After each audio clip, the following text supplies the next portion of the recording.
building as they roll on up to the wall, playing on that door frame. That was bold. It was in full sight of that door, but the smoke was there. Yeah, it was a necessary pickup on that.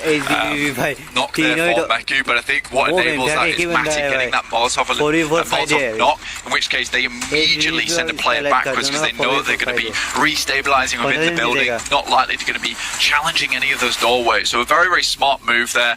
Yes, it doesn't provide elimination, but it does give you is more of an even fight to take versus the guys from Skylights Gaming. This circle, if HVP can get them to a position down towards the south side, you know, it will be a case of Skylights Gaming having to leave this building into the sightlines of HVP. And with AUG in Kitsune's hands and the accuracy coming through for these guys, it's going to be super difficult to leave. Maku already finds one. And there's another as well for Tixie on the off angle. Skylights Gaming, they had to move. You're right, Blank. But hang on a minute, there's an answer. There is a shot over towards Meku, and Ravenclaw is still here. Skylights are down, 3 players standing, and Vampire make it all the way up to second. But you're right, over 20 eliminations now on the cards for HVVP. Legendary coming on through. That nade, he steps out, gets a little bit too big for your boots, and this is the HVVP that topped Group Green for 2 days straight, Blank. This is the squad that we've wanted to see for so long. And they don't even seem that flustered by it. Look at that, Kitsune congratulating the team. I mean, it just seems so calm. And I think that is realistic. A realistic celebration for these guys, honestly, going into that game. Yes, that game's going to send them up in terms of prize pool earnings, but also, it was just so well played. There was hardly any mistakes that were made all the way through, and I will say that something has occurred within the team, and it's just a case of the lads are now figuring out when to play passive, when to play careful, and when to bring out that inner lion that they have within themselves, because this entire team has suffered for all year long, even maybe 2 years back, a case of being too aggressive at the wrong times, being maybe too unaggressive at other times. 3 players with 1,000 damage is kind of insane. And again, this is what I'm talking about. Tixie, 679, arguably their best fragger on the team. However, he is hanging back and he's doing damage where it's necessary. He's really the linchpin of the team when it comes to those clutches and allowing the rest of the team to work around him, play around him, to pick up those damage counts. It's a selfless play. That's what you need. What a way for HVVP to make their mark here on Miramar as well, taking on any contenders to the spots that they held. They move through and they dominate the lobby.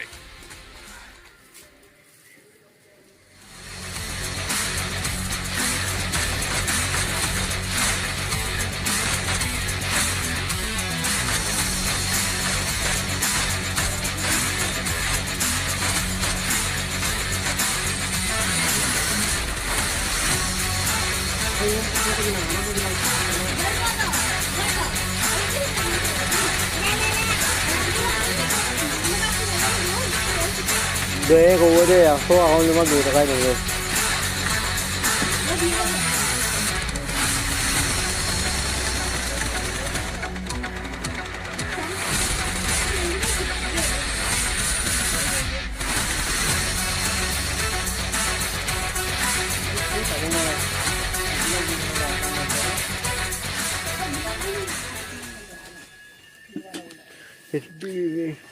Not gonna lie, the celebration.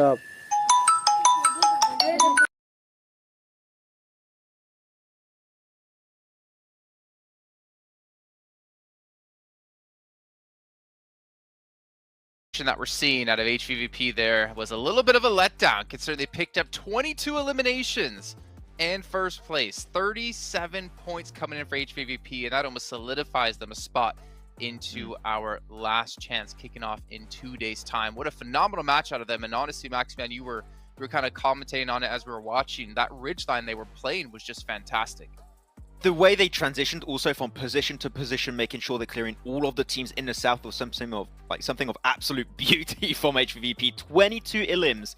And as much as I think Tixie's an amazing player, Meku is the player that really enabled all of this to happen in the first place. He was keeping tabs on your, as for some point of the time, I think it was like power at some position, alpha was enabling his team to play this position the way they were able to do it in this matchup. You said it right when we saw the stats, Sandstorm, but 3 players with over 1,000 damage is something that you very rarely see at this level.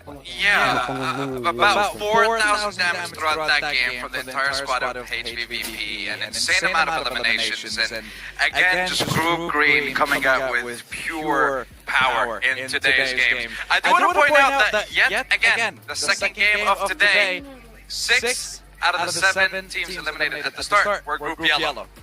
Not a single team from Group Yellow has made it into the top 5 of this game either. Group Yellow is having a very rough go of it, but this is a good sign for the teams that had a rough start from Group Green in day 1 of the competition, because right now they can do their best, get as many points as possible, and try to focus on eliminating teams from Group Yellow to increase their chances of qualifying in tomorrow's games. But absolutely great, and it's making things look very, very spicy when we go into day 3 of the survival stage as well.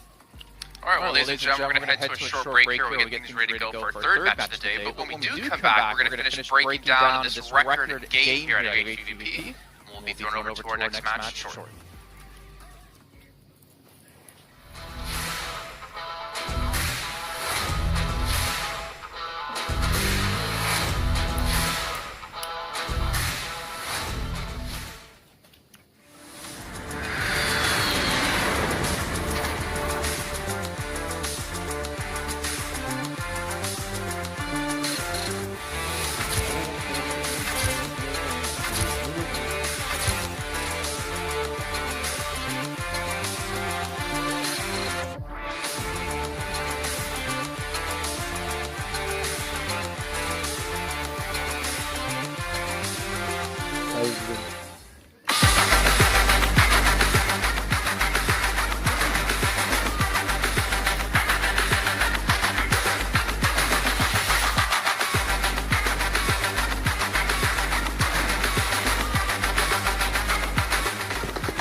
Well, you know what, Sandstorm, you've been hammering on Group Yellow today, but one thing we should at least mention is they didn't play yesterday, right? This is their chance to get warmed up. However, I would say this. I expected them to be a little bit more prepared, knowing they had the opportunity yesterday. So just watch the matches, watch them unfold as they happen, hoping they had a plan and were ready to go. But gentlemen, did you know the Sony Xperia 1.4 Xperia stream was created in collaboration with professional esports players? Did you guys know that? I do know that. We do now. Yes. Because I was not invited because I am not a good player. Yeah, it's only the people who got past PMCL that were able to do it, but the Xperia stream, you can play on PUBG Mobile 90Hz with this total boot system and mobile ports for intensive gaming and streaming, but I will, well, maybe I won't watch you play competitively, Max, but I will watch you stream.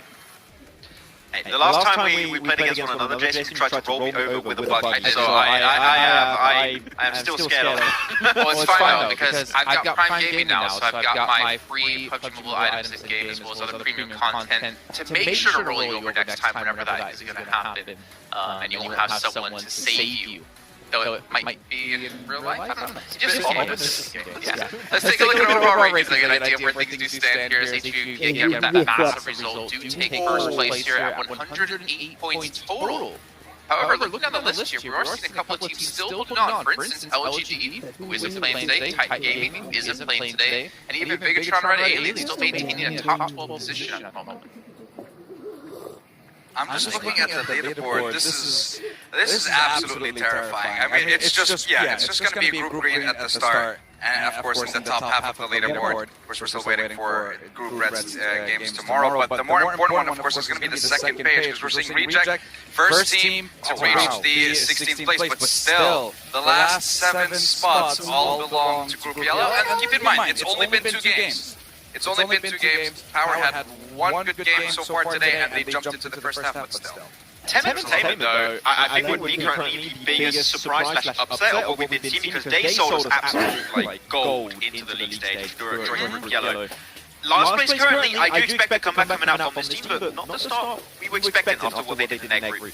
I mean, to be fair, I think for teams from Group Yellows, you can obviously look at matches yesterday and kind of get an idea of where you think people are going to be going and whatnot. But teams have to adapt to drop spots because there's an entirely new 8 teams in the lobby, right? So it's really hard to predict if people will commit to their spots they had before yesterday, will they change things up today. But one thing I can at least commit to is our teams to watch here, gentlemen. Let's actually get an idea of what you two did choose. Because it didn't work out too well in the last match, if I remember correctly. See, Maxman? I mean, at some point you had to go with game mode, right? Yeah, I just had to, like, the small French portional meters had to pick game mode eventually. They had a pretty good start this previous game. Like, they were fragging out, they went up against which team was it? I don't recall. Like, they just were fragging out, getting eliminations all over the place. And then they do this really weird rotation into HVVP's high ground position next to Crater Field. That I did not understand, so I just would like to see maybe a little bit more scouting and prep on their rotations, but they're looking aggressive, which at least did not play in reserve like they did potentially in previous PMPLs where they struggled versus top tier teams. So this, I feel like a change of mentality, which is good, but we need to see still a little bit more when it comes to at least the IGLing from Akashi. Okay. Well, Sandstorm, you went with Power again, which I can understand, but GK, why'd you go with them?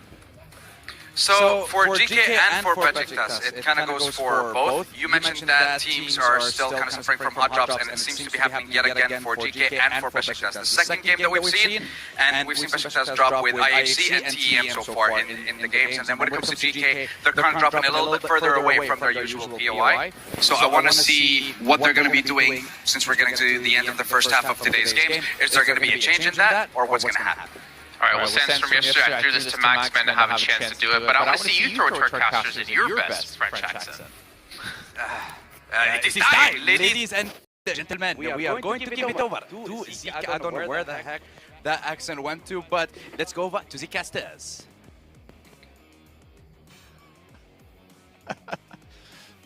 Merci, Boo Coops. Thank you very much. We're going to be heading into the next game, I guess.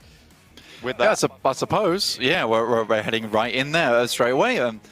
Brilliant. Bon chance to all the teams, I suppose. But I don't know. That was odd to say the least. However, straight into the game. Quick shot of the players here. FaZe Clan just went by. But yeah, excited for the Sandhawk. Things got a little bit hectic there, but goodness me, HVP there absolutely slamming that last game. And that's the type of game in a sprint type format that will see you safe. Now, I was going to talk about this last game, but there really wasn't much chance to, considering the amount of action that was happening, John. But most of the time, look at a championship caliber team as like an 11-point average. And that is what you realistically want to hit. And to hit that for any team here over the 12 games, that would be 132 points required. Right now, you got HVP currently 108, so more than on target so far, with still 4 matches left to play. That will see them very happy towards the top of the standings. It'll be quite difficult to beat. The only other team that's really close right now is the guys from Vampire Esports. Remember, they're playing the rest of their games out today, and then it will be over for them as well. Yeah, of course, those teams out the top will set that benchmark. You'd expect there to be the 8-game teams towards the top, but we'll have to wait and see who else is going to join them from these groups. At the moment, the top team that has only played 6 is LGD, so they are going to be a nice little benchmark potentially for teams to start to look at. They ended the day, or the first day, on 57 points. And they will be in 7th place overall right now, set just behind Bacon Time there. So teams who are just playing today, that is teams in the yellow group, will be looking to try and chase that one down. Currently, the most points from a yellow group team, 2 games played by Rejects, 23 points. And one of those games was their, I think it was their 21-pointer, I believe it was, with 3rd place and 11 eliminations. So they really only get 2 points in the last game, which is not great. It did give them that buffer, though, and that's what you want from those big games, because realistically, again, the 11-point average has been hit for Reject over the last 2 matches, that and then some. So Reject still doing well here, but now they need to get some performances on this game, right? On Sandhawk or on Miramar, you need to get some more points. And again, getting that 10 points over on Sandhawk is maybe a little bit more difficult than people make it out to be. Without the healing strat involved anymore, it's no longer a case of just huddling in a shack outside of the blue and going for the heal and quickly and easily picking yourselves up some points.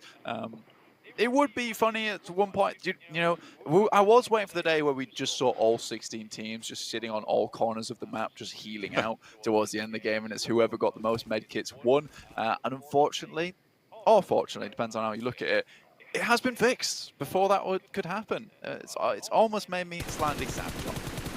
I don't think you'd ever have a world where you have all 16, right? I'm going to take your ridiculous situation and take it seriously, Blank. That's what's going to happen. You'd imagine that at least one team would just go to the middle and then just win in the end because everyone else is healing. Yeah. Which would mean you'd have probably maximum, I would say, maybe 10 teams. I could see 10 teams reasonably doing that with solo players left. I think it felt like that in our previous PMGC finishes. So I think when everyone realized that everything was on the line, as Sandhawk being the last match, you know, everyone's healing. Everyone wants those little bits of points that's going to jump up you in terms of actual money gained. Just quite a bit, to be honest with you. Inco now over towards Hainan, IHC. Yeah, boatload of damage on their side. It all hits the floor. Icy sending off the right side, John. Nenobete not quite being able to land the full spray there. You'd expect maybe to get 1 or 2 more bullets in, but you're right, there's Icy repositioning. Trying to cross the river, seemingly, and could be really quite pivotal if he's able to find landfall on the south side of Reject, if they don't spot that out at the moment. Godless still watching out. Has spotted Nenobete, knows his position. Bacon time with 8 games played, not quite hitting that average that they were looking for. A little bit more of a struggle. I think for them, they're pretty happily, actually, that's a very nice average for me. It's pretty good. That's a very nice average, considering that is literally just 8. 8 games played, 8 points per game found. 8 times 8. Beautiful. Anyway, that's made me very pleased. I was like, oh, I'm going to work this out on the fly to do maths here, and I was like, wait a minute. I remember my multiplication tables. It's also blank. I'll let you in a little secret. On the right-hand side of the screen, it tells you how many points they've got. Oh, yeah. I'm working out their average, though, you know. Oh, I see. Yeah, Okay. their average is just 8. Oh, I thought it was on. Okay, whatever. Yeah. Very good. Congratulations. Thank you. You get a Very gold good, star well done. on the chart. IHC still taking this fight with Inco, and this is Icy's position. This is the river crossing coming through to pay out dividends, Blank. A nice little pick up there onto Squash. Gives them a little bit of power. I'm looking at HVVP's position as well on the Northwestern Island. Vivo Of course you are. dropped. I always do, Blank. I'm always super interested in this specific rotation. As well, because Vivo Key did drop around Camp Alpha, and it seems like HVVP fully adjusted back to the position that we saw from them in the European Championship. Yeah, up towards the Northwest Island, heading down towards the Confluence. I think your major issue for HVVP is now that we are changing up the groups. It's also changed the play style of this match. A lot of times when we were watching Group Red and Group Green, you saw a lot more teams over towards Quarry, a lot more teams up towards Camp Bravo and Tap Mock. But this time around, you have many teams over towards Ruins, who aren't being... Downward Gaming's not been held out by Enigma Galaxy this time around, over towards that south side. You also have 2 teams towards Painan, and Reject towards the south side of Boot Camp. So HVP's crossing much more difficult, so it might be a consideration to head up towards that northern side instead, rather than trying to get the battering ram and move through this position. Reject taking shots towards HVP now as well, so I have spotted that one out.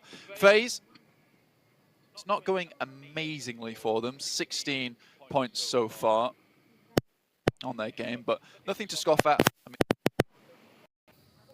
points per game is still decent enough. They're getting quite far into a lot of these matches, but we do have a lot of low earners so far coming through from Group Yellow. Shiktus, Geek, Tem Entertainment, as well as IHC. 6 points, 4-2-2. Really not ideal.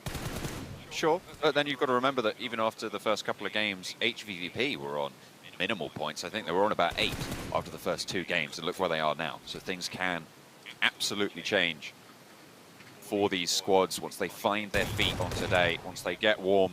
And Abete trying to heat things up down the stairs for IHC, but it's just a little bit too much. And the Tommy gun will be the final death knell from Ziol. Now just Vitali left alive. We saw him last game, left alive for a long time actually. Oh, they pick up some good placement points, but nowhere near the center of the circle. With Sandhawk, not really advisable to pick up vehicles and just send it through, as it is very open and you will be heard and spotted very quickly, and those spray downs are a little bit easier here on Sandhawk, with the map being much smaller, less opportunity to go for those 400-meter distance sprints in the vehicle itself, where you're outside of the line of sight for a lot of these players. UK taking damage from FaZe, so towards the south side of the circle itself. That's on the north of Quarry. Bacon time. In Paris Resort, have a very central spot here to play from. Now, HVP looks like they're making that consideration now to head up towards the northern side and pass over the bridge. They will be running in towards Power as well as VPE. Two very strong teams. Will be difficult. I mean, HVVP, they have swam across and made landfall on the north side of bootcamp before. Let's see if they do opt to go for that rotation. IHC will be moving up the side of these hills now, picking up points as they go. Losing Alex in that initial engagement in that first scrap, but hoping to try and keep the rest of them alive. Icy has to reposition away from last player, Vitali from Inco.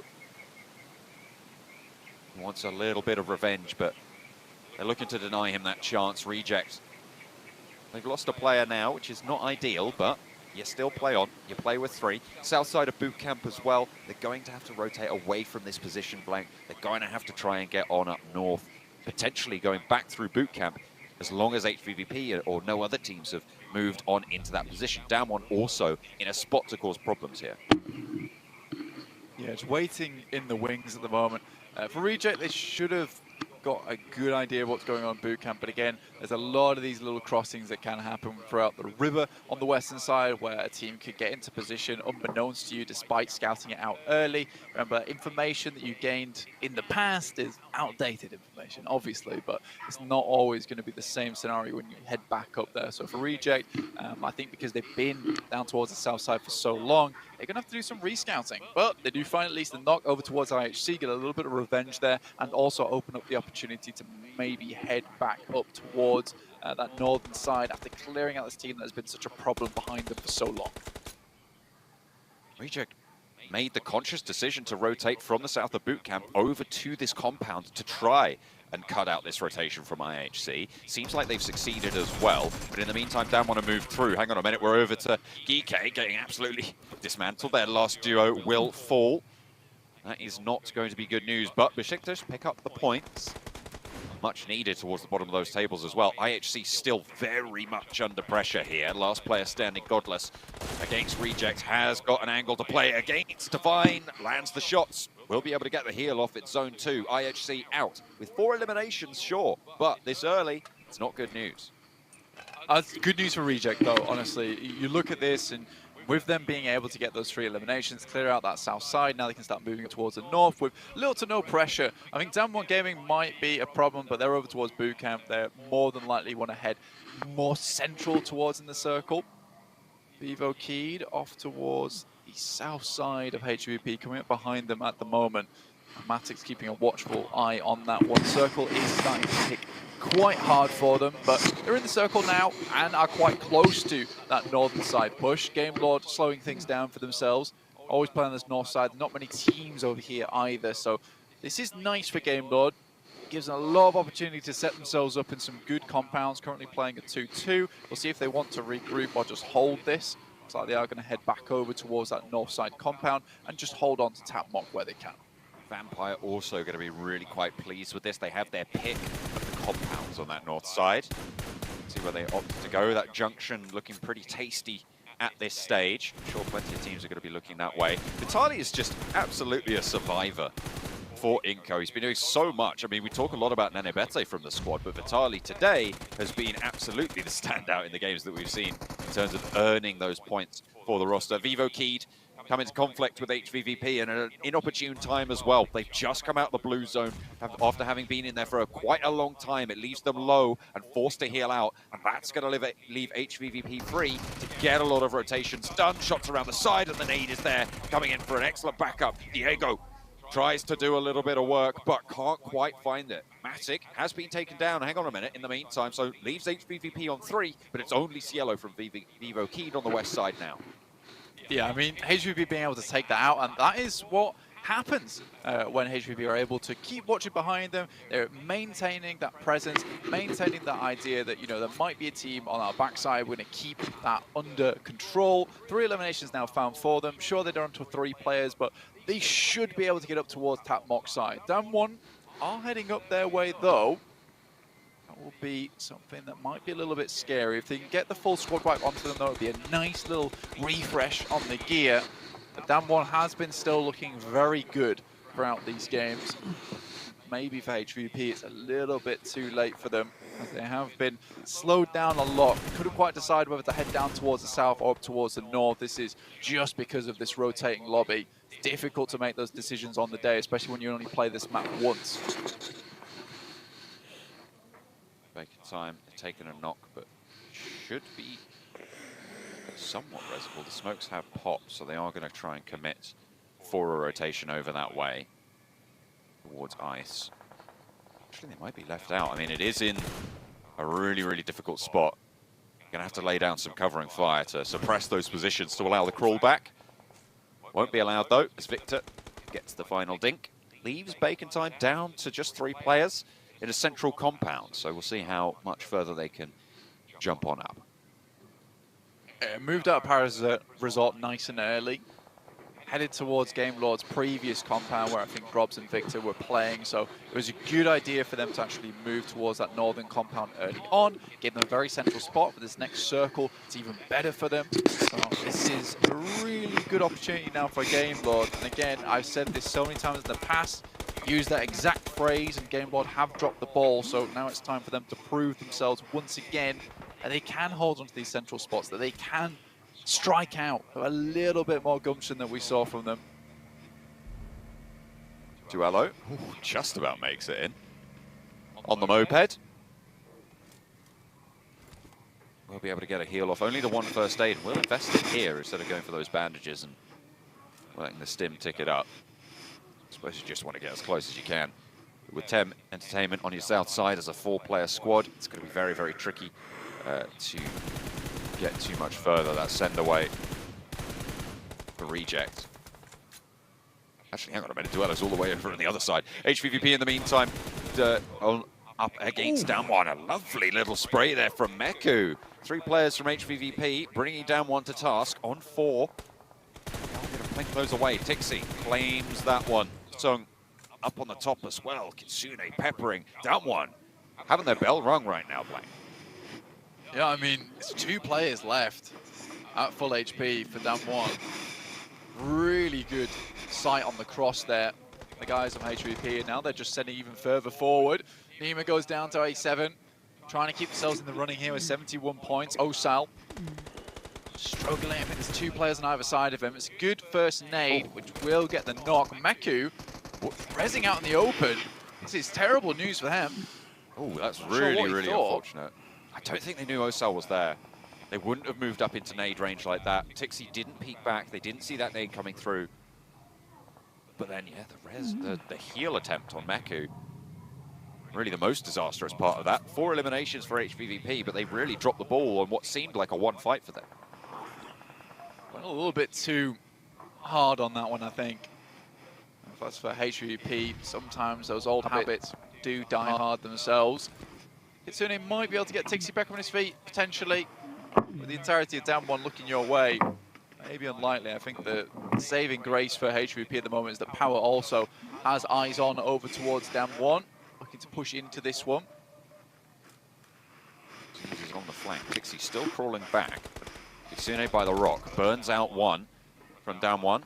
Aziz might be looking for this as well. Actually, Gabe gets the knock as well with that Molotov, allows the crossing. The circle's so close, they can go for this res. So hopefully staying at 2 in the meantime. Tem Entertainment staying up as 4 are able to take down plenty of players in their way. Skylights Gaming with just AJ now remaining on the east side at the back of Alpha 7 on top of this fight. And AJ, no first aid, so gonna have to make the break for it. The mad dash to get themselves further forwards. HVVP did get the res on that western side.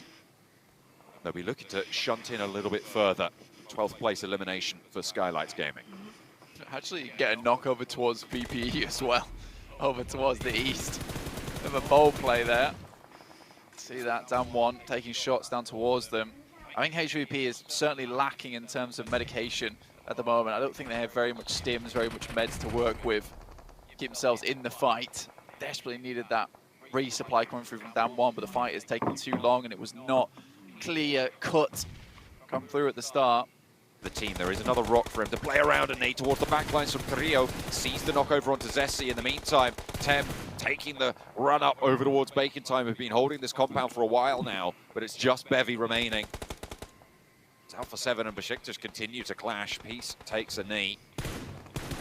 Everybody starting to suffer on this eastern side. It's so chock-a-block with teams.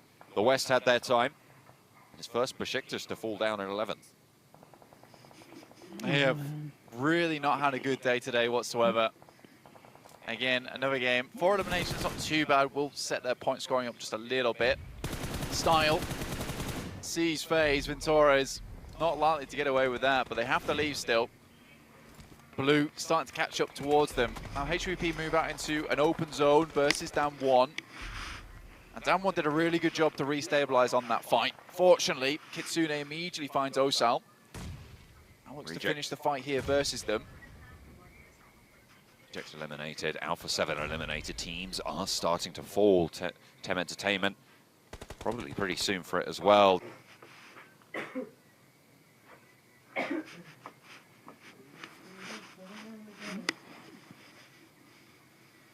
Down 1 Gaming out of the fold. Game Lord still holding on this eastern edge. Really quite crucially for HVVP to be able to move a little bit further. But you're right, those meds really lacking. Kitsune, no bandages, no first aids, only the 1 stim. There's a resupply almost necessary at this stage. FaZe moving in and trying to backstab on power. It's got to work.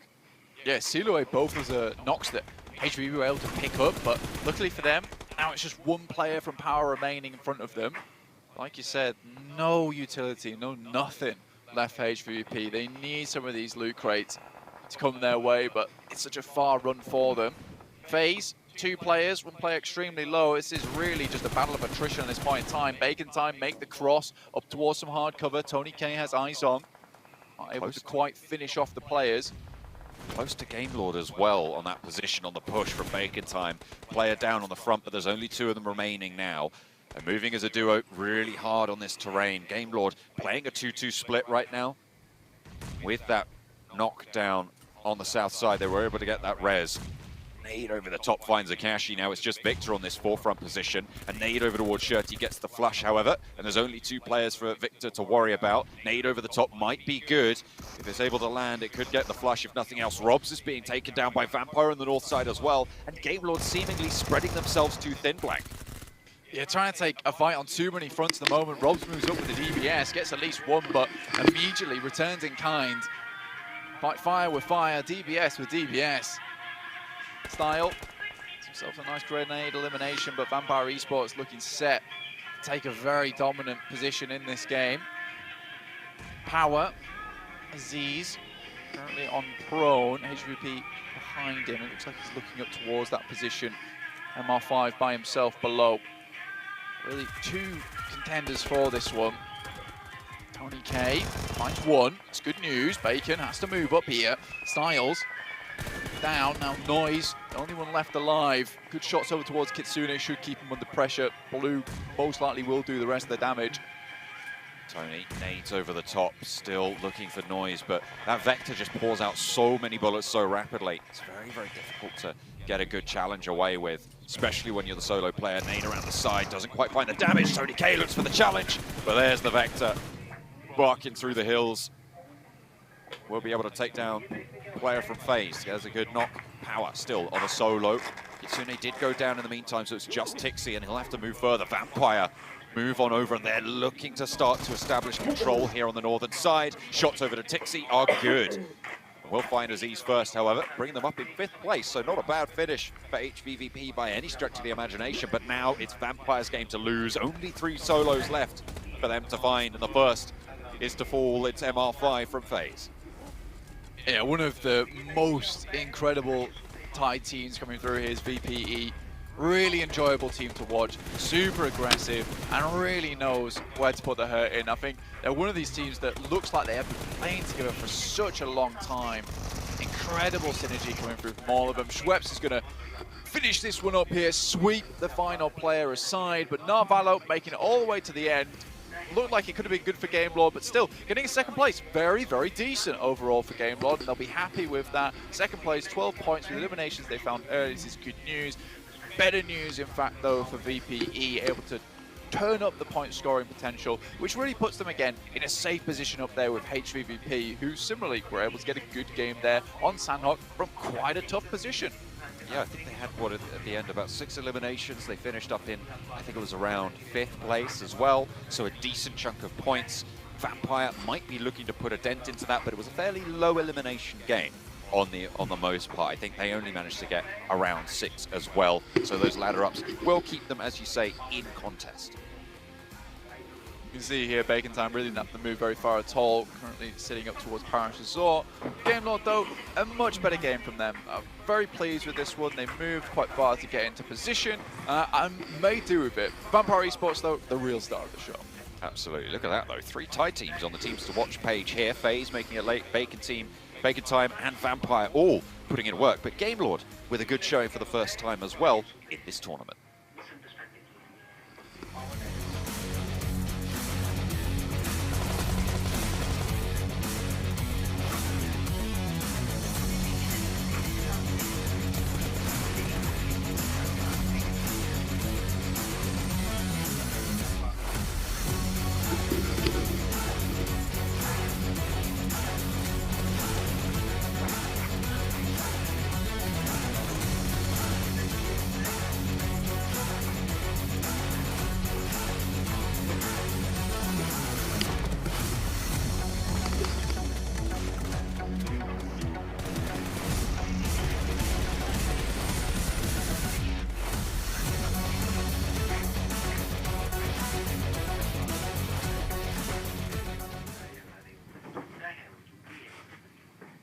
Vampire continuing to reign supreme here.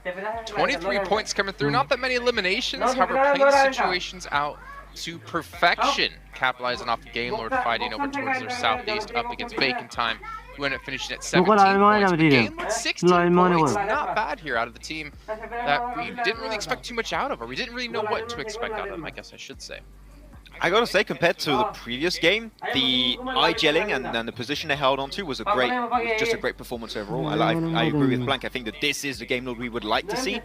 I do think, and I think we were in agreement in this game, Sandstorm, that Game Lord might have stretched himself a little bit too thinly, taking a 2v4 versus Vampire on the northern side, then a 2v3 versus Bacon on the eastern side. If they commit in a 4v4 versus Vampire and win that position, I mean, we saw what Vampire were able to do with that spot afterwards, right? They just go for this massive split, overwhelm all the other teams and get the chicken dinner.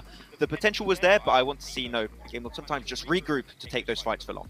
Yeah, but I mean, hey, they performed very well on the Sandhawk map, and I do have to say a couple of the other teams from Group Yellow as well are starting to perform. FaZe, this is the 2nd time they're ending up in the top 4, top 5 as well, so they're getting themselves a decent amount of points. When you compare it to some of the weakest teams from Group Green on day 1, great start for them, considering that they still have another chance in tomorrow's games. But I'm loving the fact that we're seeing less teams from Group Yellow being eliminated at the start of the game, even though their rotations going into Zone 2, Zone 3 were still a little bit slow, but I'm starting to see them pick up the pace a little bit. Okay, well, we're going to jump back to that in a second as we have to talk about our lovely sponsors here, the Pullman Kuala Lumpur Bangsar Hotel, where our world is your playground. If I get my words out, and I cannot wait to potentially lay out in the sun, lay out at the pool with Maxman doing his famous fish impression. Have you seen that, Sandstorm? Don't leak the video. Don't leak What? it. Yeah. I know you have it, Jason. I do not click Well, that. guess listen, what, how Max? much I have do a I have to pay special you for treat that? for everyone on the stream. Roll it, Steven. Special segment, yeah. Also, big shout out here to Prime Gaming. So, with Prime, you can claim free PUBG Mobile items, premium content, and other Prime benefits as well. Max, I do have this video. I'm looking over at my Sony Xperia 1.4, and I'm thinking I probably shouldn't post it. So we're not going to talk about it. One thing we will talk about, though, is the macro play you were discussing while watching, talking about Vampire and HVP, in your opinion, Max, being the two best macro playing teams we have in the lobby at the moment. Exactly. Okay, we could talk about HVVP, but like this game is going to be mainly focused on Vampire, and of course, first place, 1 point ahead of HVVP. These two teams are looking so good, but and I don't know if you agree with me, Sandstorm, on this point for Vampire, but I have the impression they can just flip a switch and go from like this hyper passive team that's all about aiming for good positions in the circle to this hyper-aggressive team that's just going to nuke down all the teams around them. Like we saw them, the moment they won that fight versus Game Lord, it's like boom, turned on. Yeah, it was just so done. good. I told you at that moment, the second they were done with Game Lord, that is game. If Game Lord, like you said, had stuck to that position and actually grouped up together, it would have been a different story. But again, we go back, second page of the overall rankings, we're seeing the likes of Vivokid, IHC, and Besiktas still trying to get over the 17 points of Aegon IA Esports. But keep in mind, again, Aegon played 6 games, so it shouldn't take that much from the rest of the teams from Group Yellow to just get over that hurdle, at least on day 1, and then we'll see what they're going to be able to do on day 2. A little bit worried, though, for Reject. A little bit of a flash in the pan from that first match where they did actually get in a 16th place, but they've been kind of non-existent since. It's not a fun time. I had high expectations. That first game got me hyped up, but yeah, they've been, I would say, a little bit slow on the rotations, especially this game. And the thing is, you know that every time you're going to have a circle around Paradise Resort, it is all about speed. How quickly can you get in the zone to avoid getting kept out in the blue? They were not able to do so, and I think they just crashed in teams on the west like Damwon. There was a few players from Power, HVDP. Like, you're just going to get overwhelmed. So on Sanhok in particular, in that circle, just got to be a little bit quicker, and maybe you get a spot. But yeah, Reject last 2 games, you need to see a step up. Well, you know, Max, I have a treat for you. You have an interview over on the stage. It's with your boy, not Tixie. It's actually going to be Meku to talk about HVVP. Ladies and gentlemen, welcome back. You're currently tuning in to the PUBG Mobile Global Championships 2022. My name is Flavor, and hopefully you guys are having an amazing time when it's in the first half of day 2 right here at survival stage of the competition. And of course, it has been truly an honor to actually be here at the main stage, and hopefully you guys are having an amazing time and entertained by all the amazing PUBG Mobile actions happening throughout the whole day. And of course, before we continue on, ladies and gentlemen, just to remind to you guys that Captain Messi is joining the PUBG Mobile Battleground, packed with Messi football icon set and more collaboration team items until the December 31st, 2022 to help you stand out in the Battleground. Make sure to grab them in PUBG Mobile today. All right? Now, ladies and gentlemen, of course, it gives me a great pleasure and honor to introduce to you some of the representatives we have here from Team HVVP. How are you guys doing today? Good. Okay, I guess that's the translation, right? It's very apparent and clear. And of course, okay, guys, so your whole team played very well and in the second game today. And how did you guys do that? And was there any special tactics and communications or just particularly good form today? Смотри, как получилось так, что мы так хорошо сыграли во второй игре? У нас была какая-то тактика, может, какая-то коммуникация, или нам просто повезло?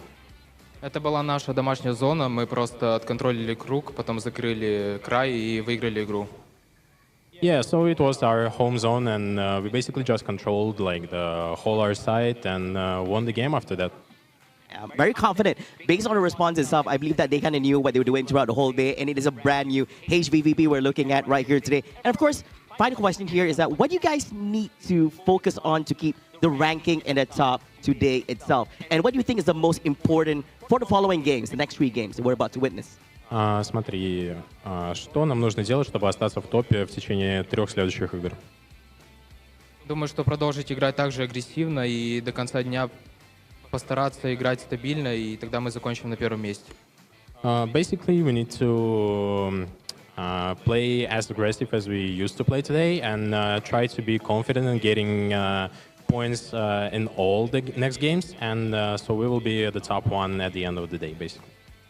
There you have it, ladies and gentlemen. Team HVVP bringing their A game right here for day number 2 in the survival stage. And all the best to you guys. Thank you so much. Amazing interview we're having right here. And of course, for those who are tuning in, we still have 3 more matches to go. Don't go away. After this, we'll be passing it back over to our analyst and we'll continue back with our remaining matches right here at the PUBG Mobile Global Championships 2022. See you guys in a bit.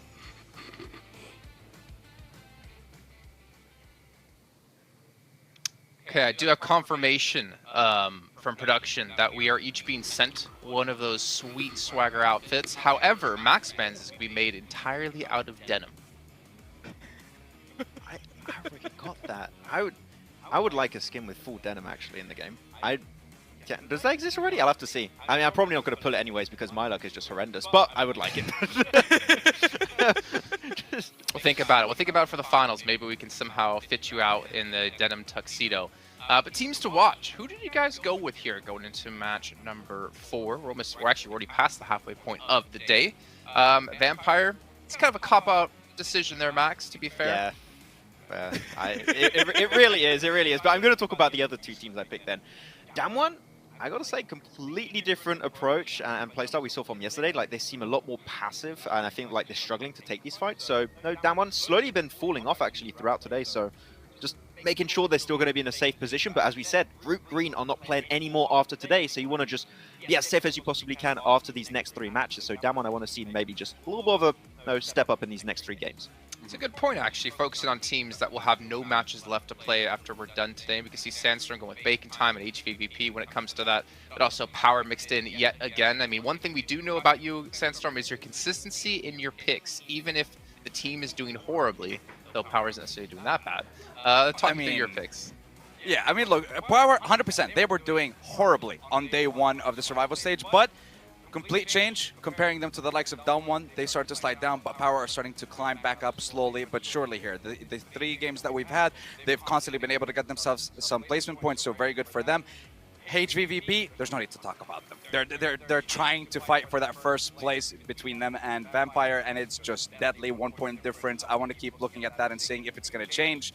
And for the last pick, Bacon, again, the team that ended up with a chicken dinner on day 1, and they're keeping up the consistency in day 2. So I want to see if they're going to be able to keep it going for the rest of the day, for them and for Power. Well, look, we're going to find out how those 2 teams are doing here as we hop over to our casters for the next match of the day with John and Blake. It is really starting to come down to the crunch now, Blank, for a lot of these teams from that green group middle pack. Of course, those teams towards the bottom of the 9-game teams are going to have to really put in that effort, put their best foot forwards. I'm looking mostly at Skylights and Power here as teams that absolutely need to play blinders to see themselves a little bit safer. Yeah, Skylight's Gaming currently right on the precipice at the moment, in 10th place with 50 points total. Enigma Galaxy and Bigatron, obviously, they played 6 matches so far with 49 and 46 just underneath them, so very close to overtaking them with also 3 matches still in pocket to make that happen. So for them, Skylight's Gaming in a very worrisome spot. Power, though, they've been playing pretty well today, honestly, all things considered. So I do think there's a good opportunity for Power to continue this kind of performance upwards. They're 53 points, so it's not a major difference to Skylight's Gaming at the moment. But I think with the amount of good plays we've seen from them, these next 3 games will have to be critical, keeping up that kind of momentum to see them up towards maybe top 5, top 7, which is a little bit shaky in terms of position, but should be enough, should be. Playing path from the eastern side over Novo up to Stalbert. Early dropout from IHC heading over to Novo. Alpha 7 actually out early as well. Looks like they're not going to go to Lipovka. They're going to stick to the military base this time around. Heading down towards the south side of the map, but yeah, this is a bit of an awkward playing path overall, sending players up towards Stalbert's side. Most likely, I'm feeling a Western Circle is going to hit our screen very shortly here, John. I feel like this is what we're going to see just with how awkward some of the circles have been to date. Bacon Time heading down towards Mill to Power, pretty standard for them. They've played fairly well from that position. However, I think Bacon Time, with the scoring result that they found themselves over in their particular group, It's a little bit odd to me seeing them, you know, not get these massive wins. All in all, though, third place is still very strong, 81 points, but that is overshadowed by the 40-point gap between them and second and third place, 121 and 122, who've just been absorbing all the points. And that's why it's difficult, even in your particular groups, not only just for the group stage, but also for the survival stage, because you're always playing with those teams on the days that you have your 12 matches. Little bit of a struggle for them. Either way, Bacon Time still need to find some other points during these last 3 matches and not allow HVP and VPE to run away with all of them. Certainly don't want that to happen. Blank, you couldn't have been more wrong on the circle. It is very far east on the shift. We saw that pop from the plane path picture earlier. And it will drive all these teams to, I imagine, stay fairly close to one another. It'll be interesting to see just where these teams are going to be able to claim position and where they're going to fold themselves back on in as well. Game Lord, a little bit of a hot drop scrap with Power, playing 1v2 right now in their current scenario. Game Lord playing a little bit southeast of them. I imagine Power, a little bit easier for them to regroup fast. And they're going to have a little bit better equipment as well, with the greater area that they can loot between these two players going through. Robs, imagine you just want to disengage for this from Game Lord, but the vehicle in possession of Power. Able to just move out and away from that. A nice little pickup there for Power will give them opportunity to get towards the circle a little bit quicker. Again, Game Lord still around that area. Don't want to get popped out the vehicles nice and early. HVP picking up some more vehicles. But their troubles, obviously, this is very, very far away from their original drop spot over in North George. And with the eastern plane path as well, this is really a switch up for these guys overall. It means that looting is going to be difficult, picking up a position within the map is going to be difficult, but it looks like they're just going to head back over towards North George, just get some free loot over on that side. Yes, it's going to take them a little bit longer. Currently we're already 3 minutes 30 into the game. You ideally want to be done with your looting phase by now and be considering where to go next, but I think for HVP, they are that circle. They'll be looking to stage, so hopefully that is just what they're going to play to, their strengths. And Vampire won't let them have it easy, though, on the north side. Severny occupied by them. I imagine they're going to be playing from that Stauber outpost that Stops has moved on over towards. We did see a substitute as well, I believe, coming through, stoned in for Fluke out on the Vampire roster, going back. Very, very fast pace this entire time. I think for HVP, they've had some much more comfortable wins, but I think that's been with some great setup. For VPE, on the other hand, it's very much a case of just brute forcing their way into a lot of these circles and taking a lot of difficult fights, a lot of difficult crashes to find that optimum position towards the center. Very different play styles from both these teams, but I think I would say that VPE's play style is a little bit more wearisome. I'd say it's one of those ones that are useful. Sune takes a long fall and a short stop. Imagine out the side of a building, no one nearby, so it was just full damage that took him out. You've got to wonder how that happened, to be honest. How are you taking damage in the first place to allow yourself to fully go down? But either way, should be a simple res. We'll slow them down a little bit more. You said that they'd be wanting to get on the road soon. We're now up to the 6-minute mark. And looking at rotations, they should be on their way out now, but Meku doesn't even have a vest. Yeah, it is limited looting time, and again, you get a res off, that's even less looting time available to you, and the circle is encroaching quite quickly. You can be comfortable outside in the blue for a little bit, but that's usually on the consensus that you've already been looting for quite a while, and you've got a lot of meds on board, you've been able to stim up. Looks like, you can see exactly what he was trying to do there. Trying to go to the next window. A little bit of speed as opposed to having to run through the building all the way up the stairs. Could have been good for them. Fortunately, Reiji, as well as the rest, the guys from Reject, will just absolutely send Game Lord packing. There is really nothing you can do about that when you're caught unawares. Reject playing it pretty nasty, to be honest. This is a wild split still coming on through from them, because the other pair are over by Sunken City right now, over in the northwest, sorry. So really, really wild how far apart they are. Yeah, requesting they do regroup soon, but I imagine Duello and Just This will be bringing a lot of loot over towards them. And now GK wants to take a little bit of a stand here. Usually you'd want to toss grenades down this stairway and bounce it upwards to where Reiji is currently playing. That usually works out very, very well. And Game Lord just didn't opt to go for that one either. They didn't have the nades available, didn't have the utility. And I think for anyone going straight down into shelter, always has to be something that you do consider. There's some players just playing quite sneaky down there. So almost confusing that they would fall prey to that one. Either way, Game Lord down to 2 players. Sort of reject in a way, but they're waiting for the rest of the team to regroup.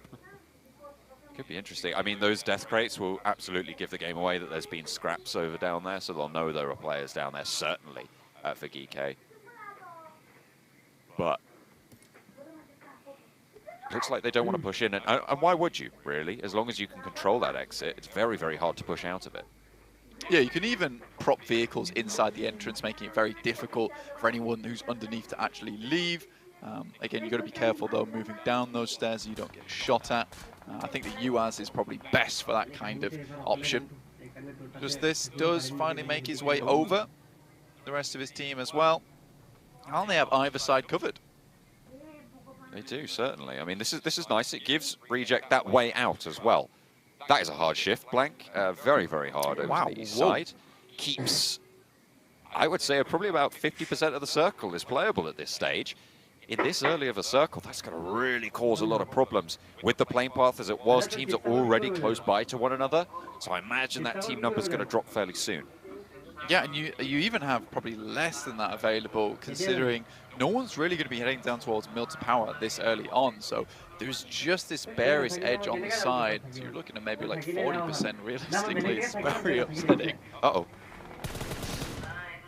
Okay, bit of a tumble there on the roadside, but will be able to maintain. IHC playing close by on rotations to Gike, who moved away from that shelter position. They crashed far and fast to the east, the north bit of the Milta Peninsula, but IHC had similar ideas, and their flame seems to be stronger this time around.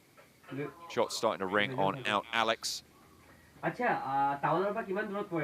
for the shots over towards Hope, but Icy's down, so they'll have to figure out how to get that one back. In the meantime, on the north side, Power suffering to Vampire, who are in their final 3 games now, Blank. They are trying to play it up, keep that points total to try and match HVVP, but both of these teams, quite frankly, have already made it out of this survival stage. Maybe. Maybe.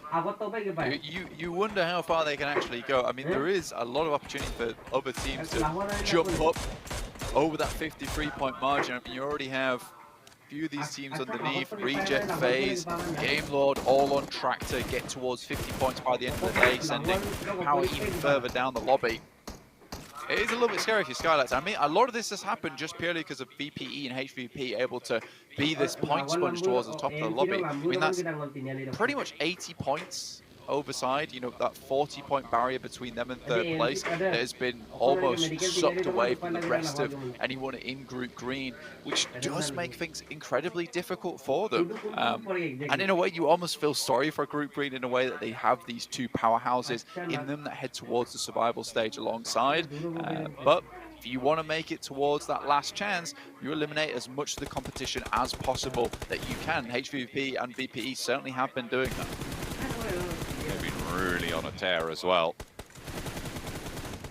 Honestly, at this stage, they're pretty much the only 2 fighting for top spots in general for that first place prize, for that pride moving into that last chance as well. Nobody really, certainly in Group Yellow, has given them a run for it. I mean, Reject playing on under a 10-point average right now. Not really looking like they're powerful enough to take that one back. I mean, you've got teams playing on 6 games, sure. That is, again, a brutal shift.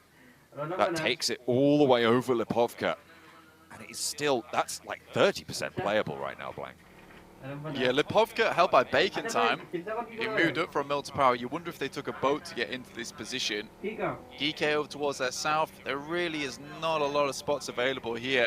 There's a few ditches and areas around the trees, forested areas, hard cover to play. But yeah, very few decent compounds within this area to actually move out from, to actually play from. So HVP finally make their way in on that northern side, very close towards VPE. Meantime, IHC been putting the hurt on FaZe. Not had the most luck, to be honest with you.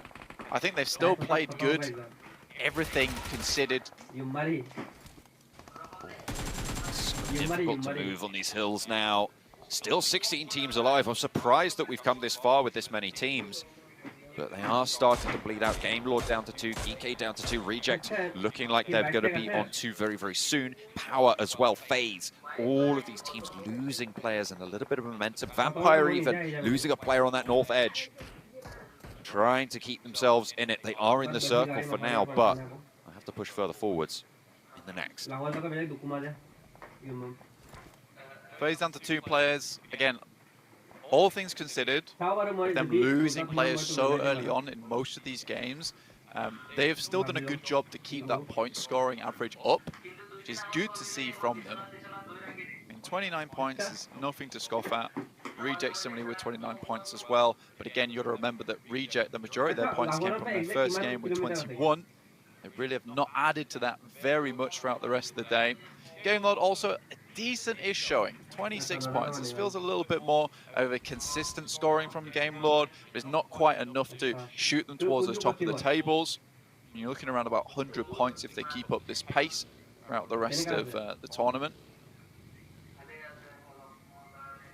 And you do certainly want to be keeping up here. It is the survival stage after all. HVVP, they've played in from the north. They've been scouting on that north side for quite a while. They should be aware of Vampire at their back left flank as they approach this engagement against Besiktas. So maybe they're not going to go for that full send unless they get a knock. They're just going to hold out on the north side of this compound, which is actually, to be fair, probably pretty priority considering where the circle is likely to go on the next shift, hoping it comes back landwards. But you imagine that this compound very, very likely to be really solid in this next circle. I mean, this is, like you said, an insanely good compound. The fact that HVP have been able to roll up on towards it without Besiktas saying too much about it says a lot. Mythic in the smoke with another player has to just madly spray through it to try and find at least one of them. IHC also suffering from Mafioso up on high, taking a good spray out towards them. Icy falls. Now, 2 players left remaining. That is some good angles that they have over towards Alpha 7. First shot. Absolutely marvellous. Hits the target, looks for another. Oh, it could have been there, John. Oh, you felt it a little bit in your gut, but Revo felt nothing of the kind. Won't need to go to the barbers, though. He's already been shaved by that one.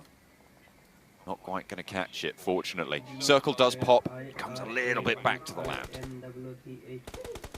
Besiktas' spot actually isn't as prior as we kind of expected it to be there. IHC just have to unleash a barrage of bullets over towards Alpha 7's position to keep them at bay, but they have great angles towards them. The only thing that really keeping them stopped up there is the sniper. FaZe, last player remaining, Stone burning out. Doesn't quite take the tickle from the Flames there. Lycan spotted on the off angle. Spotted actually by Kike. Roll up from Vivo, keyed onto down 1. Remnants. I say Remnants, there's all 4 of them alive. They are actually playing 3 in 1. Okay, I thought it was just Ocel there, but down 1 are a lot stronger on the other side, playing 2-1-1 across the buildings on the compound. Vivo keyed. Trying to move in, playing with all 4 of themselves as well. See, they're starting to spread out, leverage it. They'll figure out which buildings are occupied, but down 1 are going to let them know all about it. A 1-for-1 trade right now. Sung down. Ground floor held by Forest. Gonna look to slow things down. Adrian as well. Spotted. Good start for the hold for down 1. Sung is down though. Luckily, there's another player in the building. Unfortunately, they've just been taken out. Magrillen will be the last to fall, but Pavian has fallen in the process. And down 1 Gaming will hold the compound on the southwest side, Black. They will have to move, but yeah, that's strong and good news for them. And for down 1 Gaming, just looking at their points so far, I mean, 4th place, 74 points, 78 now with those eliminations added. It's not quite where they'd like to be, considering the performance they had yesterday, which looked so good. Unfortunately, it is just a case of VP and HVP just overshadowing it that today, because they have been so strong and so on the money. And that's that adaptation day coming through. both these teams, realizing what they need to do, how they need to get it done, what maybe was going wrong yesterday. For down 1 now, they're just trying to replicate what happened yesterday. Not quite finding the groove yet. Not quite yet. Kind of happened over in their group stage as well. Down 1. Looked like they'd found their feet, looked like they were established and playing for some of those top spots, even direct qualification and sometimes blank. But then it just started to feel like it was slipping away, and they paled in comparison to the powerhouses that pursued them. And they were, in the end, taken out of those top 3 spots. Hopefully they can hold on here. They're looking fairly set away from that compound. They have to roll up, and Tem Entertainment seemingly providing fairly little resistance at this stage. Enjoy looks for the shots over their way, looks for the back line. They've already found the knock to start things off, and Bevy will be flushed by the exploding vehicle. Enjoy does get knocked in response, and that is a back off angle. Difficult to go for this res. They'll have to commit to a back push to come on through, but with the blue zone pushing in, they might just have to give up the ghost on that one. Playing as 3 now, moving forwards. Norman launching the nades into the back, not really finding too much, but slowing Besiktas down if nothing else. Shots from across the way. I think that might have been Peace coming on through, but there are south shots from Power, who are looking to put in the performance as well today. 1 elimination so far, 2 players left on the game. Not ideal. Scarlet's gaming, they do get one of their players back up. To play a little bit further into this match. Again, for them, there's a big hurdle going down towards. Spray over towards Skylights. Your boy down and will be out to Peace. Besiktas looking to put up those points. Bacon time on the northern side. To these final moments where things get very top 16 if they keep this up. Playing central. 7 eliminations for Alpha 7. Been through the wars they have. On that south side, they'll make their stand on the hill. So I'm already looking good to jump up that a little bit further, close that gap, see themselves solid. If not going to be competing with the top of the tables, they will be certainly looking to secure their place in that last chance stage. Bacon time. Looking to find a bit more, but Alpha 7 also doing some good work here, John. Like you said, a little bit far down the rankings, but this is a good opportunity now to open things up just a little bit. Inco, 3 eliminations for a little bit more. These guys just hold on, they wait it out. Seems to be always a case of 2 teams and then Inco in the middle. Really, we should put the Piggy logo over towards Inco Gaming, because they do like to play Piggy in the middle quite often during these matches. Well, still playing as 4 though. Squash gets back and gets healed. Looking fairly healthy. 3 eliminations right now for Inco. As I said, they've been fairly quiet today. And they need that punchy performance to come through. I mean, Vitali staying alive for so long over on Miramar. Good news, sure, but this is one of their best chances that they've seen so far. And as their last game day, as it is for all of these 3 teams. Posting these big numbers. A hopeful sign for things to come for them. Over the wall. Alpha 7 look for the crash too. And they're just moving up a little bit further. Nenebete, 4 nades still available to him. Meantime, Bacon time get towards Warehouse just behind. Using this moment, whilst Inco are distracted, to get into a better position. Jump in on this third party when they have the chance. Alpha 7 probably in the least defended area out of all of this. It might be decent coming into Zone 9, where they're able to take out the players as they move out from these warehouses, but for now, they do have to keep investing these smokes to make sure the sightlines are clear from both Bacon Time and Inco. They're playing the waiting game. Eventually, the circle will pop off the fight between Bacon Time and Inco. Revo steps up, has a good broadside towards these guys as well. Noise gets cut down by it as well. Ice pushes through, gets felled at the first, and Inco hold Bacon Time out miraculously. Now it's a full 4v4. They're no longer in the middle, but Nenebete taken down by Mythic, who have taken this opportunity for Alpha 7 to move on in. Vitali around the corner could be crucial if he needs to find Mafioso. will have to get the shot. Carrillo goes down in the meantime to a nade from Squash to even the numbers. And Alpha 7 versus Inco still rages on. Mafioso on the roadside has got a sight down the warehouse alleyway, but the nades can start to pour on through. Mythic challenges out Vitalia, wins it, and Alpha 7 once more have the lead. Difficult stuff here. 3 apiece. Rez came through in the meantime. Mafioso now moving up to flush and finish. Drops the deck. There's a guy in the back, but Revo still going strong. This excellent off angle is paying dividends now, John. Pushing on down the hillside. 2 players from Inco to hold off against 3 active for Alpha 7 around the side. Nenebete falls first, and now there's only one more to deal with. It's Squash. Mythic moves in for the final blow, but he's on the outside. They don't think they realize. Will do now, though. They lose the point to it. Mythic steps through, and Alpha 7 take the chicken dinner. Finally getting a big win for Alpha 7 versus their Brasilia brethren there as well, so actually able to make it happen. I think that Inco was showing them up a little bit for their region, and finally they get themselves a good game on the board.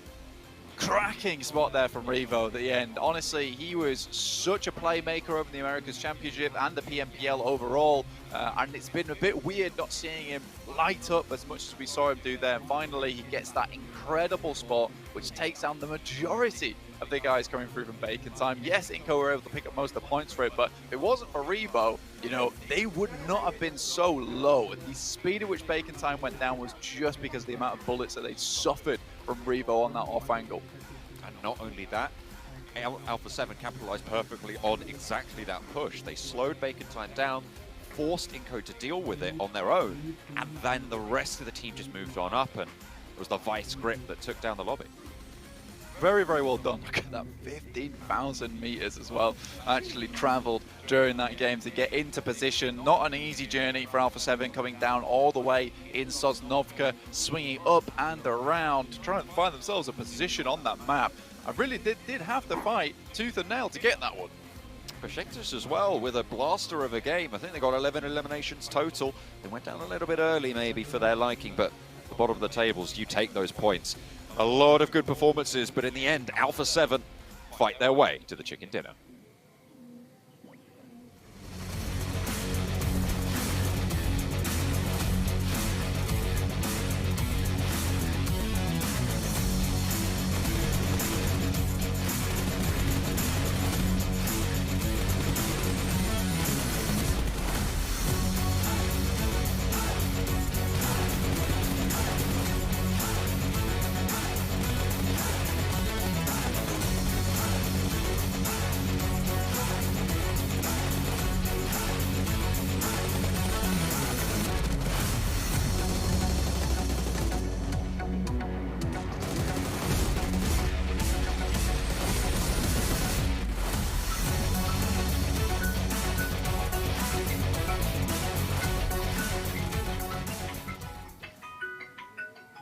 I mean, that match, that was all on Revo's shoulders, and a phenomenal way for him to close things out as well here, able to pick up the 27 points in total for Alpha 7, who have been, I will say, a little bit quiet so far.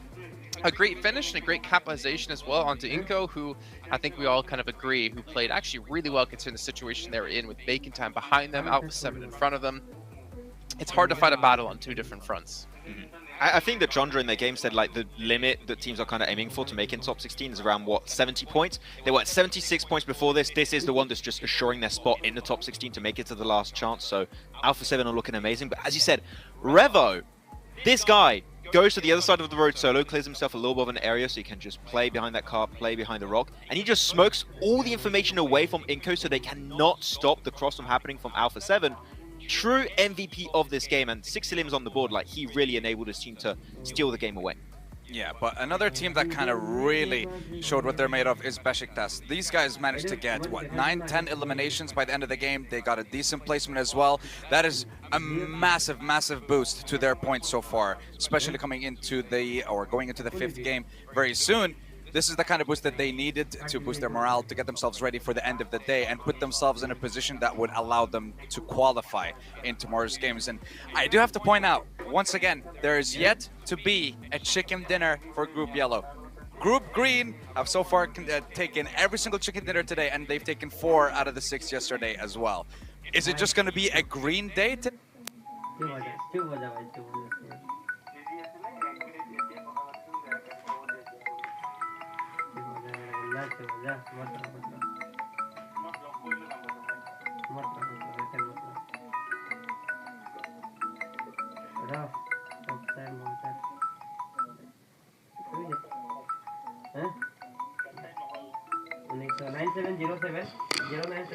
Or where's Group Yellow?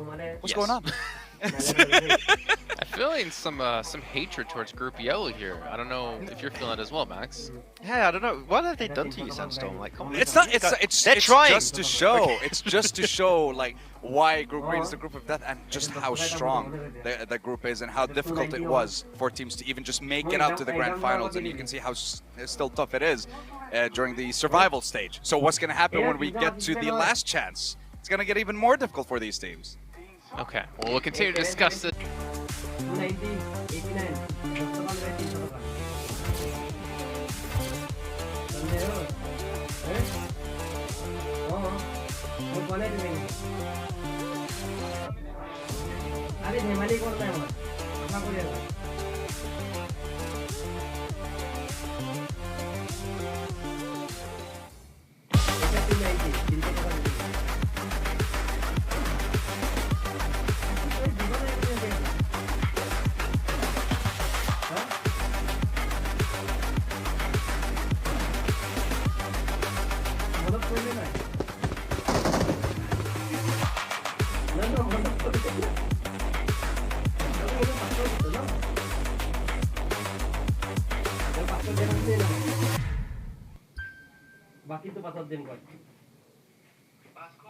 Well, Sandstorm, I think I actually tracked your taxes and found out who is paying you off to talk positively about them, but we're not going to go into it on air. We don't need to do that. We'll let the House Committee do it later on. But gentlemen, Max, you wanted to talk about Inko actually in that last match, and I'm going to let you do exactly what you want because I'm a very gracious host. Thank you so much, Jason. That is so nice of you. Inko, we're in a fantastic position, of course, this entire game, like playing the outskirts of Lipovka. In the case the circle went away from Lipovka, they have priority to gatekeep like all the teams in, like, you know, your GK, your Bacons, like they are the team that was enabled to do that. The circle keeps centering on top of them, but compared to their game that I would say was somewhat gifted to them yesterday in the open field finish, here they were so proactive on how they were positioning their players. They had a great 2-2 split, keeping tabs on Bacon, keeping tabs also on Alpha 7. The moment Bacon go down, they regroup, try and fight Alpha 7. Of course it doesn't work out because Revo played it so well, but I gotta say, despite not getting the chicken dinner, I think this is the best game we have seen from Inko this match so far, this tournament so far, should I say. So yeah, I'm sold on Inko, and I think that I want to see more of this Inko in particular. Well, I think they're able to play like that because they're using the Sony Xperia 1.4 phone and Xperia Stream, which is made in collaboration with professional esports players. You can play PUBG Mobile in 90 Hz with Xperia Stream's total cooling system and multiple ports for intensive gaming and streaming and potentially some chicken dinners here, which we did get to see out of Inko in the very first match. But as we got to hear Max talk about Inko, what about Bacon Time, Sandstorm? You wanted to touch on them a little bit. Yeah, so Bacon Time, this is the second time I believe that we've seen them have such a huge split. You had one player on the east side of Milta, one player in the factory near Milta Power, and then you had a duo split go all the way to Lipovka the second they saw that zone. So it was a very early rotation from them, getting a lot of information, and with how the zone shifted, it definitely helped them out. Now they're in top 4 after that game, so again, yet another team that I feel it's like they're already at the point where they're guaranteeing themselves to get to that next stage. But when I'm looking here at that second page, I'm seeing some teams that are still struggling. I mean, Reject, after getting a huge performance in the first game, their performances started to go down, but I don't even want to talk about GK. They managed to get top 4 in the last game, but that was just because Ragnar was able to survive for so long. But just no show of force whatsoever from GK right now. And this is one of the teams that was 7 points away from being just qualified directly to the PMGC Grand Finals. So what happened in this week and a half or 2 weeks? Massive change, and it's not for the good, GK. Well, also some interesting stuff there, as you saw FaZe Clan. They have 9 eliminations and 20 placement points, and they're in 17th place. Reject have 20 eliminations and 11 placement points, so a little bit of a difference here in terms of how these two teams are playing. And we obviously did discuss yesterday about some teams potentially just playing for placement points just to secure a top 16, but that won't work for you when we get into our last stage. But you know what will work for me, gentlemen? Senior teams to watch here and ripping on you for your choices. I can't really rip on you too much, though. I think Sandstorm has the really interesting picks, but before we go to you, Sandstorm, IHC backs, man. haven't looked too solid today, too strong. However, the last match was a little bit better for them. It's kind of similar to my final pick of BTR at the end of yesterday, which is they need a wake-up call. IHC is a team that is a legacy team when it comes to PMGC of how they performed 2 years ago. I have yet to see that IHC in this tournament. Even in their group stage, it was not working out. So yeah, I want to see a step up. There's 2 more matches. I would like to see it right now. Okay, well, Sandstorm, I can respect the Besiktas pick, but GK again and Tem Entertainment, why those 2? Tem and Besiktas share common drops when it comes to Erangel and when it comes to Miramar. They're very, very close to each other, so I want to see if there's going to be a change in that. And because we're getting towards the last 2 games of the day, we need to see a massive performance from both of them if they want to give themselves the best shot going into tomorrow. And of course, the last day, the last chances that they're going to have to fight for a spot in the PMGC Grand Finals. Okay, well, let's keep an eye out on those teams because I know I will be, so I can rip on you guys if they do horribly in this next match. But luckily for us, we have John Allen and Blink to make the action even more fast-paced and awesome as we head over to them here for match number 5. That's right, I'm fast-paced, he's awesome. We're going to be getting on into the next game. I feel like that's quite good. I feel like we'll take those titles, you know? I'll take it. We're getting into the next game of Miramar. We are indeed getting there very, very soon, and Sandstorm brings up interesting points in terms of there is some teams now that really do need to get a move on, get going right now, because some of these teams haven't really put up a good performance at all. Now, Aegon IA, obviously, this team over in red, 17 points down towards 21st spot, but are players that haven't completed their 6 games as of yet. Vivo, Keed, Geek, Tem Entertainment, really not the most amazing of numbers so far with 12, 11, and 8. Hoping to bump up those numbers just a little bit. We're also keeping an eye on some of our teams who will be concluding their survival stage very, very shortly up towards the top of the tables. That's Skylights and Power, currently with 53 and 57 points. And yes, that doesn't seem too bad, but when you look at it in the case of LGD has 6 games played, 57, tied with Power Esports, and then also Power Esports being in Group Green with 7th place, 57, get up to 6th place from Down 1 Gaming, 81 points. There's a really big jump up there that needs to be fulfilled at some point.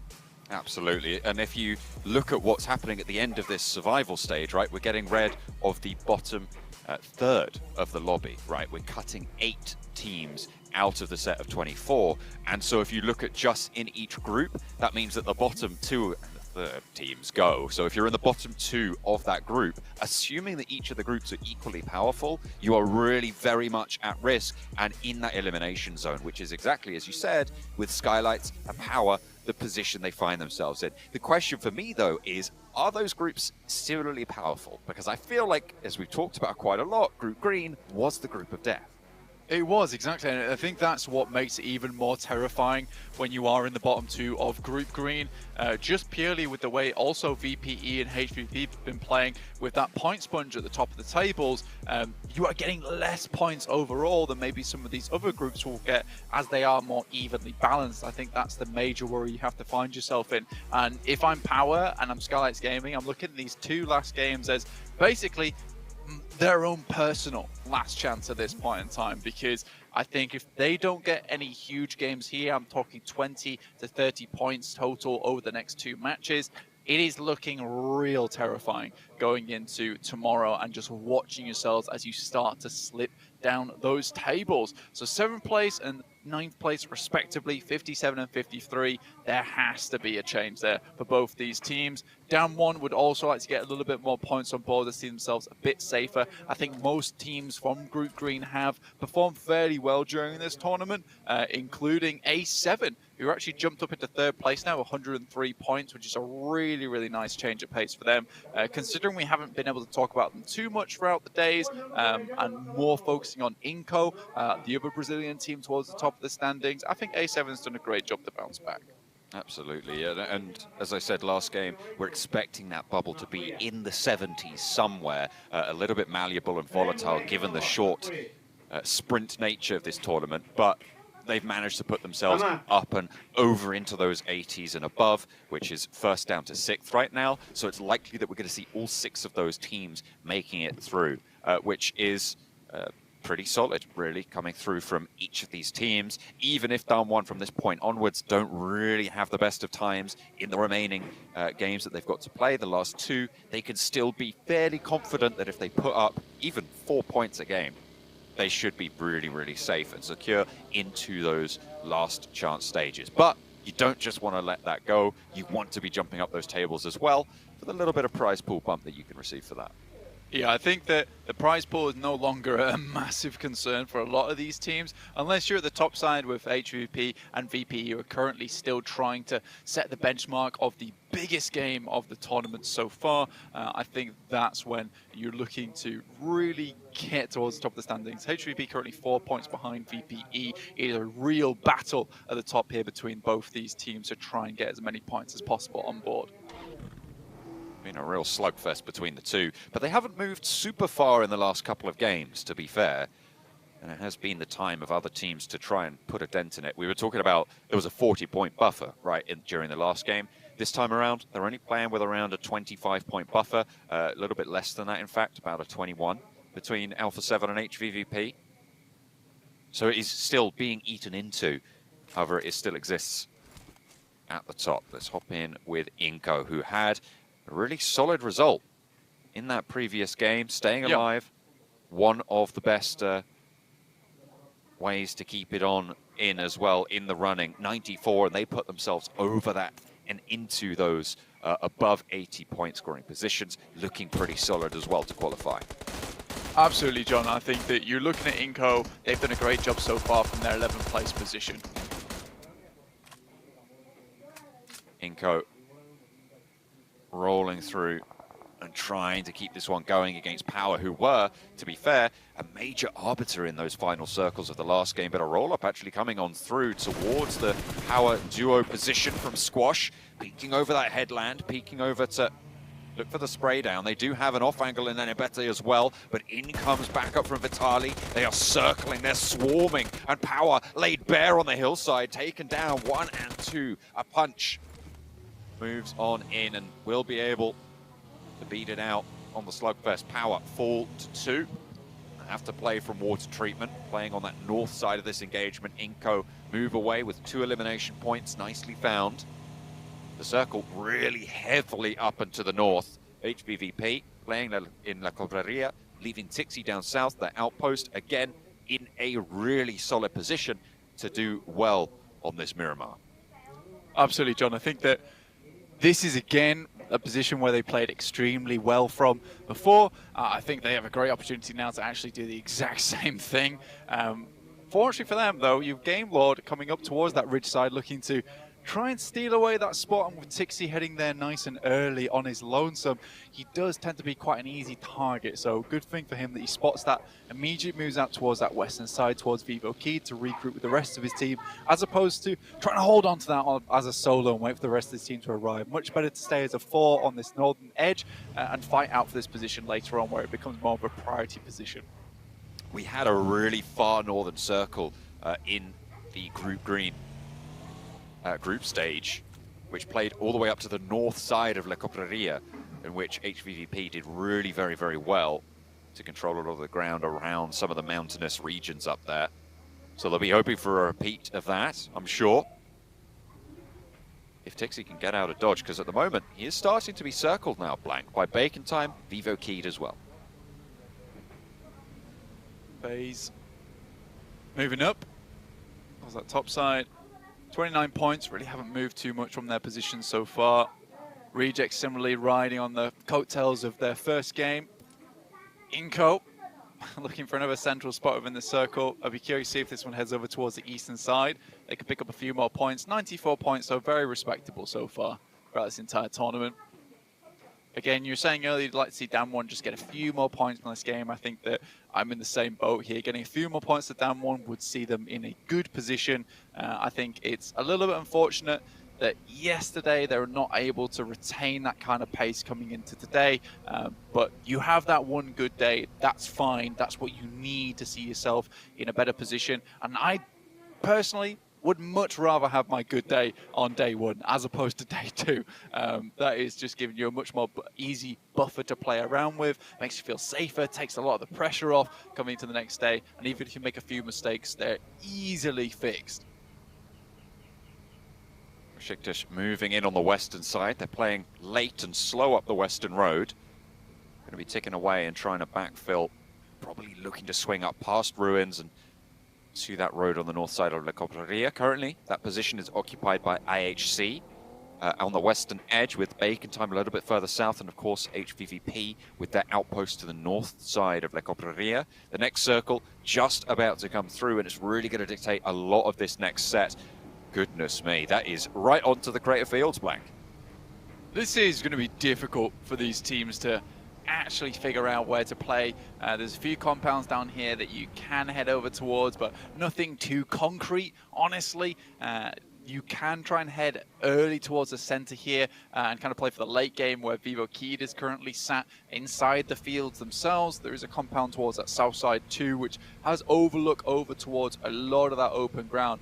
It is made even more tough by the amount of high ground that surrounds Crater Fields, because a lot of teams would rather hold on that high ground nice and early as opposed to head into Crater Fields and try and pick up that compound and hope that it would actually go center for you. VPE taking shots from Alpha 7. Stone gets a good spot behind, but there's an instant refrag, and look at this guy, he's all over the place.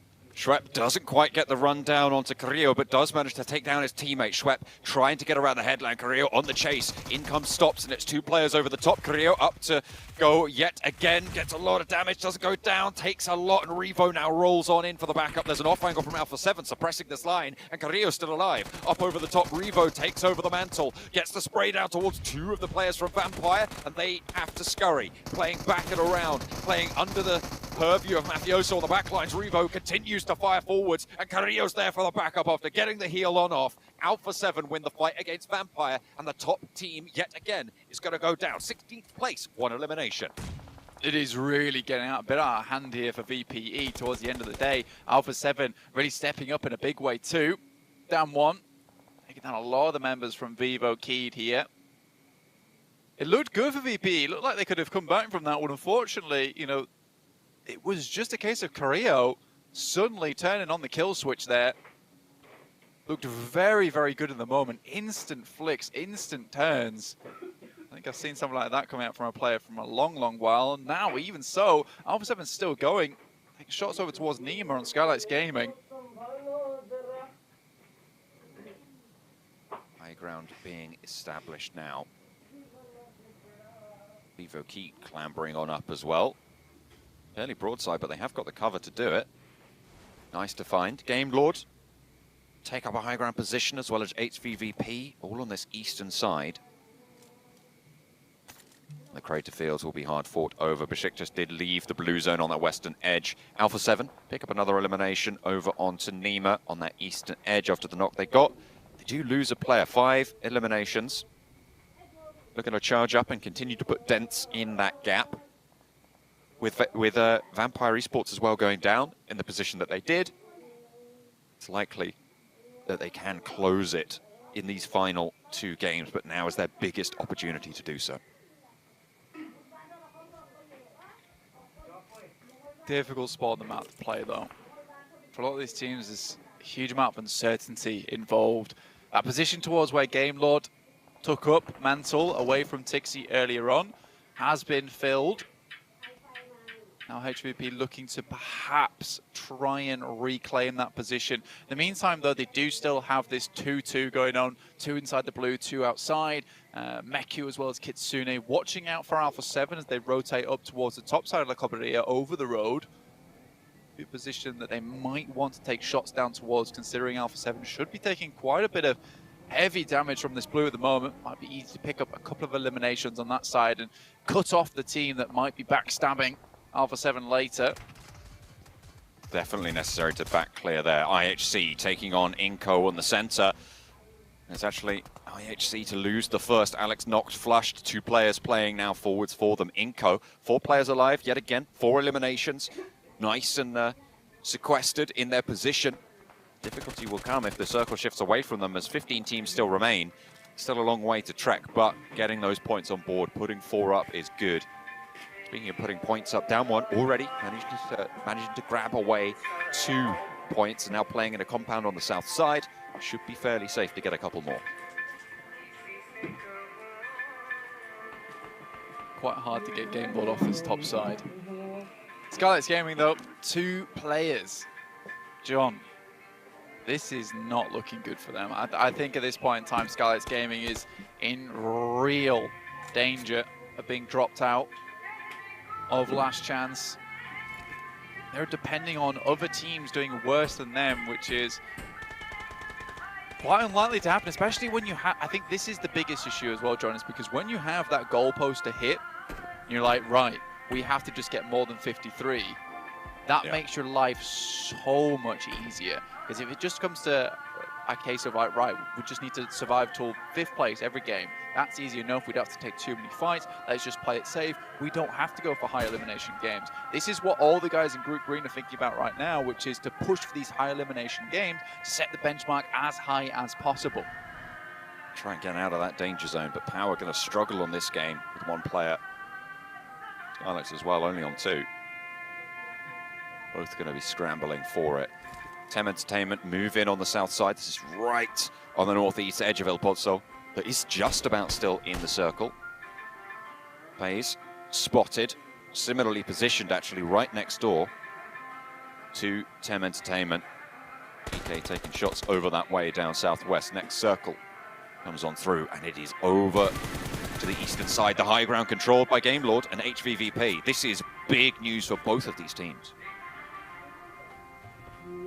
Massive news. I think for HVP, less influential maybe because they're already towards the top of the standings, but for Game Lord, this is a real opportunity for some serious high ground, some serious presence that they've held up here for a long, long while to get a lot of eliminations and set themselves higher within the rankings. 26 points at the moment over 4 games. It's not the most amazing of averages they've got so far, but this might be a game where they get the opportunity to bring those averages massively upwards. As long as Alpha 7 don't try and crunch in onto Meku's position, they might be okay with it. FaZe suffering as they try and leave. Tem Entertainment as well. Both of these teams are going to have to sail on out, and there is high ground to deal with, more so on this northern edge. Really, really tricky. They're shooting at each other. They're getting shot at from the mountain, and it's all coming crumbling down for both of these rosters, but FaZe are getting the better end of the deal. Chimes in from Reject as they try and flink away a couple of the points, and will be able to do so, in fact. Good news. In the meantime, Inco down 1, going at it. 5 eliminations coming through from Inco, but down 1 are still alive with just the 1 in the crate. Blur of HP to keep them on going and pushes out with it. Tries to skirt around, doesn't want to be caught on the inside, but taken out, eliminated. Final blow dealt. Down 1, only get the 2 points, so needing a little bit more than that potentially. Tem Entertainment in the meantime, and FaZe still just trying to leave, being denied access to the circle. Reject, 4 players stand in their way on their east. GK as well, 3 players, and they're on the north side. You cannot get away with this. It is so difficult to get back into the circle at this point in time if you're on the outside. If you weren't towards Creative Fields on this edge, you are going to be suffering. There's not a lot of area in this circle to play. You don't ideally want to be inside Creative Fields, so there's a massive chunk that's taken out of this circle, making it almost like a donut of available playing area. Meku does take a knock there from Alpha 7 in the backside, and Revo will pick up that elimination. So although Meku is able to provide the information back, they would have much rather be able to live longer. Having those angles available up on the high ground so useful to you, and the fact they were able to slip in undetected on that northern side over the northern road crossing has really caused some pretty bad pain spots there for HVVP going forward now. FaZe going down, second place team from Group Yellow out of all of them. Just behind Reject, and Reject that wants to take them down as well. So I'll be happy about that to open up a little bit of a lead, but want to squeeze a little bit more out of the lobby in these last 2 games that they've got left to play. FaZe relegated to just the 1 Erangel left on the day. Reserve down 1, and they need just a couple more. They should, in theory, be safe for now, Blank, but we know, as you said, those goalposts being set for that bubble. It would be currently down 1 that would be looking to sit in that spot. You can get over Skylights Gaming and Power, great news, but you still have to challenge up a little bit further into the top 2/3 of the lobby. Yeah, if you can go further beyond, past down one spot, yeah, you're looking like that's a decent place to be. That's a survival chance for yourself. So down one don't realistically want to be that second spot. It's like, it's happy days if we get past these guys, because it gives a little bit of too much hope to them. So if down one can increase the distance slightly coming into their final match after this one, much easier for them. Besiktas taking damage, and Alpha 7 still putting on the hurt over towards HVP. This is nasty. I was like, where is Tixie? And then I realized, oh, he's down literally on top of Revo. Yeah. He was caught, or just completely pushed upon. HVVP losing 2 on this northern position when they kind of didn't need to is not great, to be honest. It's going to slow down their point scoring ability here, and Alpha 7 is going to launch theirs up. They're on 8 eliminations already. Wow. Inco as well, but then again, you just lose these shots and manage to find it. Mafioso knocked. Alpha 7 down to 2. Kitsune and Matic still on the warpath. Yeah, really nice shot there from Kitsune. Take down Mafioso. I think there was a little bit of help from him, maybe another team within the lobby, but cracking headshot comes through. Mafioso finished. Creo remaining in the path. So still trying to be aware of that position. Again, now the opportunity unfolds for Game Lord and Victor taking a pretty bold duel here. Ooh, the last bullet managed to land on target. Victor still going, but finally knocked over the top. Divine launched up into the air and taken down afterwards. Served up on a platter. Robs swaps to the shotty. Sprays coming on through to look for some flushes to take Game Lord's power away just a little bit, but it's just Reiji now left standing. 2 players down low there for Game Lord. 2 players are up and active. It's a wide split. Narvalo is nowhere really too close by. We'll have to reposition to try and go for this one. And Game Lord will be losing players in the meantime. Akashi waiting for backup potentially, but with the blue zone coming in as well, Game Lord likely down to 2 in this spot. Reiji, though, also very likely to fall for reject. What a wild push as well coming through from Game Lord, and almost an unnecessary one at that. Reiji still sending shots back upwards towards Akashi, waiting for the blue to push him out. Again, though, very unnecessary, and that's Akashi 100% not getting back up again. So difficult to get him off that mountainside. Now Valo's got no eyes on. 2 eliminations from this spot. A golden opportunity missed. Duello finally flushed out. May be able to find a 4th elimination here, as well as Reiji, who's out in the open. Blue will continue to push out, and Narvalo has to be slick with it here. Hit it once. Can Reiji do it again? Win out the trade when he's completely broadside to the wind. Narvalo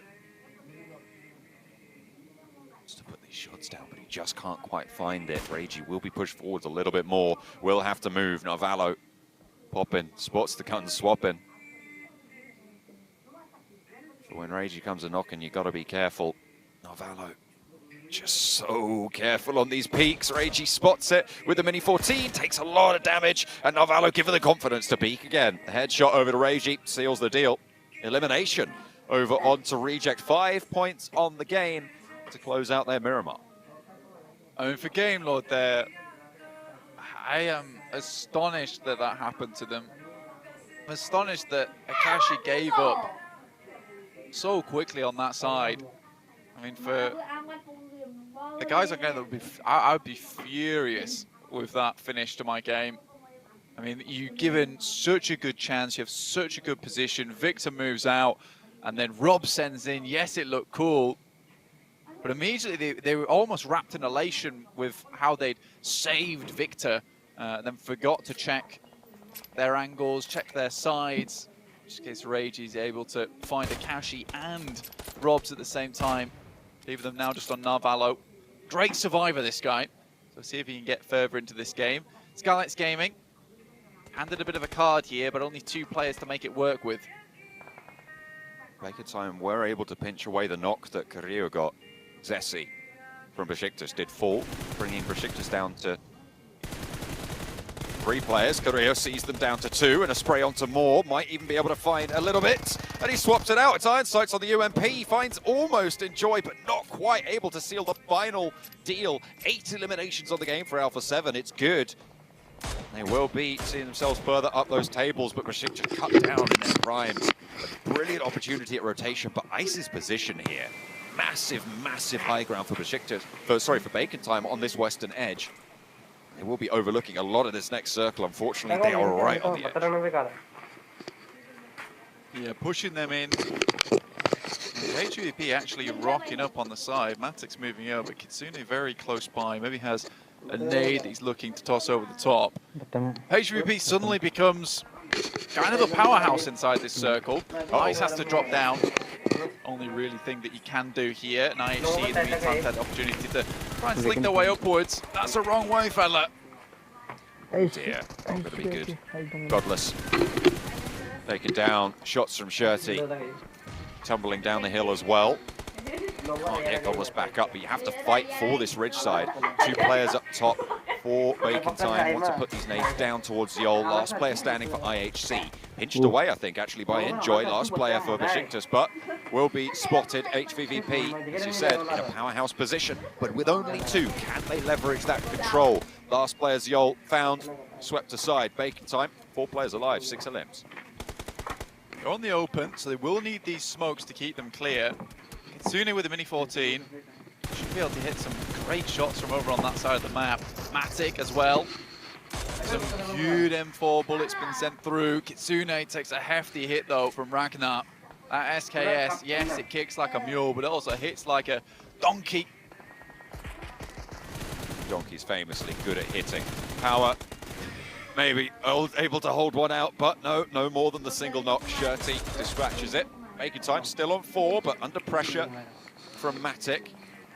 Kitsune as well. Hiding out in the smoke. 2 players on the north side will have to move further south flank. Absolutely.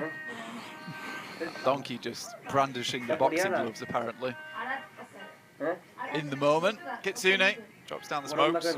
Keep himself a bit more covered off, but getting down to 6 teams. It's a good result so far for HVP, all things considered. Losing a couple of their players to Alpha 7. Again, I think they still played the right game. They knew that someone was going to come from behind. They tried to clear out that angle, and Alpha 7 is really just on a tear today. I've really brought themselves back into the fold towards the top of the tables as well. 8 eliminations this game, really, really well done. I think they're just feeling it. So HVP, can't blame them too much for losing to Alpha 7. They are just a very, very good team. We can't forget that this is PMGC, the absolute top echelons of PUBG Mobile gameplay. Inco, 3 players alive. No teams at full force unless Bacon Time can get this res. They will be at 4. 6 teams alive. Looks like they are going to be able to do so. This is a nice stage for these final circles as well. I'm kind of liking the tiered effect, the amount of cover to play around. It feels a little bit more deathmatchy. It really does. I'm very excited as well. It's a very cool position. I think HVP kind of concerned about nades coming their way. It would be quite easy to just throw them over the top of the wall. Groza, and then Abete. Why not? This guy is terrifying. And give him a good weapon. Geeke, look to try and put some points on the board. At the end of the day, today, Matic not quite able to land the final shots on the spray. Shirty might not be so lucky. Steps out again, tucks away, but the blue zone's there. Ragnar as well, curtailing any chance they have of moving sideways. They just have to go full face into it. And the hail of bullets will not go well. Pinched away, I think. Actually, Matic picks up that elimination for HVVP. 5 points found, and they do jump up into first. Your eyes do not deceive you. When you add on those elimination points, I went down fairly early. 2 players from HVVP, and they're still in a fairly solid spot with a lot of cover. Able to dominate last Miramar from a similar position at this time. Playing the survival mission. Moving through. Style tries to hit those shots, and Kitsune's given a lot of time to realize and get out of the dodge. Matic keeping them on the swivel. Now it's definitely no teams up at 4. Reduces the power of those three-player teams, enough to the point where two players and duos can really impact them very heavily, especially in this scenario. Kitsune moves down further south, and Matic still playing on that high ground, trying to leverage that. Ice goes in for the challenge. Nenebete falls as well as Baker Time tumble over the top side, under pressure, under fire from Matic, from off angles from Kitsune. Geeke as well chiming on in, but Inko hold it out in the end, and Baker Time, they are cut short. Inko bring it up. That's 5 teams smart. remain, but Kitsune, oh, that's a brutal position. The burn should be strong. Look at the spot that they hold. Geeke right on the edge as well on the south side, but getting cut down and challenged by Skylights Gaming, who need big performances still. It's been a massively slow game from Skylights Gaming, though. Still 0 eliminations found for them. They're looking at just placement points if they continue this way. Hardly any utility left. Mafia Boy is currently healing up with the bandages. Narvalo's still alive, though. I said this guy is a survivor. He certainly is. Managed to find his way down in top 5 now, in fact. Strong solo performances from the squad of Game Lord. Unfortunately, haven't had a massive impact just yet, but they've had good results and keeping it nice and chunky on those points. Not quite spiky enough, though. It's been a serious shooting range so far for HVVP. They've had some great positions to take shots out towards, controlling the entirety of this north side. Inko has to move out from this position, though, and with the circle pushing HVVP in, they would have liked to have dealt with Inko earlier. I think those Molotovs were absolutely insane, but they came out just a tiny bit too late there. Narvalo actually has eyes on towards Kitsune. Yeah, oh no! He does. Good shots. And Instantly, someone sees him. Matic's there as well, knows exactly what's going on, but the blue zone's pushing in. Do they have time? It is encroaching. 6 seconds. Pretty sure you're just going to have to abandon that one. Either way, HVVP on the ropes now. Narvalo seeing to that.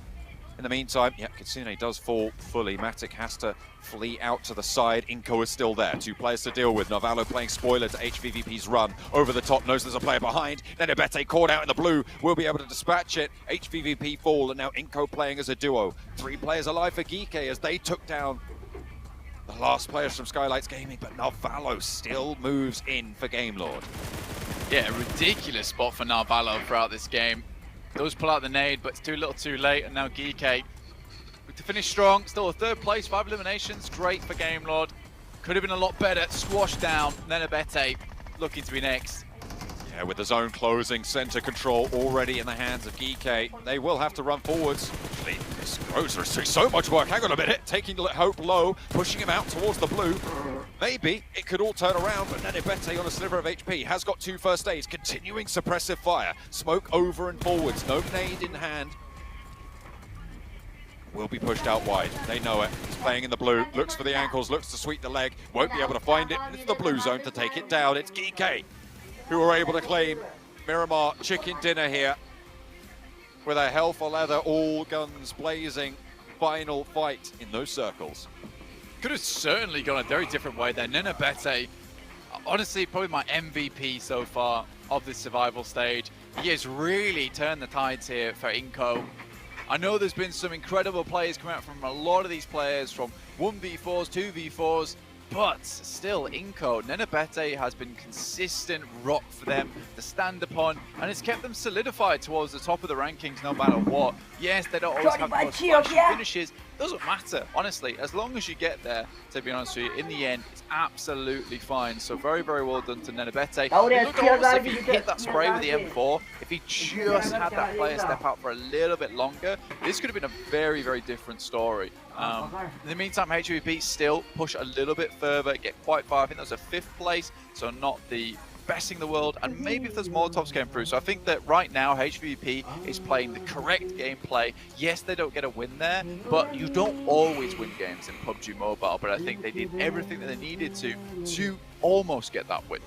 You consider as well, they were playing with a duo for the longest time on the north side. They did spectacularly well, a lot of stand-up performances, but right when it matters most, Geeke take a big chicken dinner to be able to grab a whole load of points for themselves.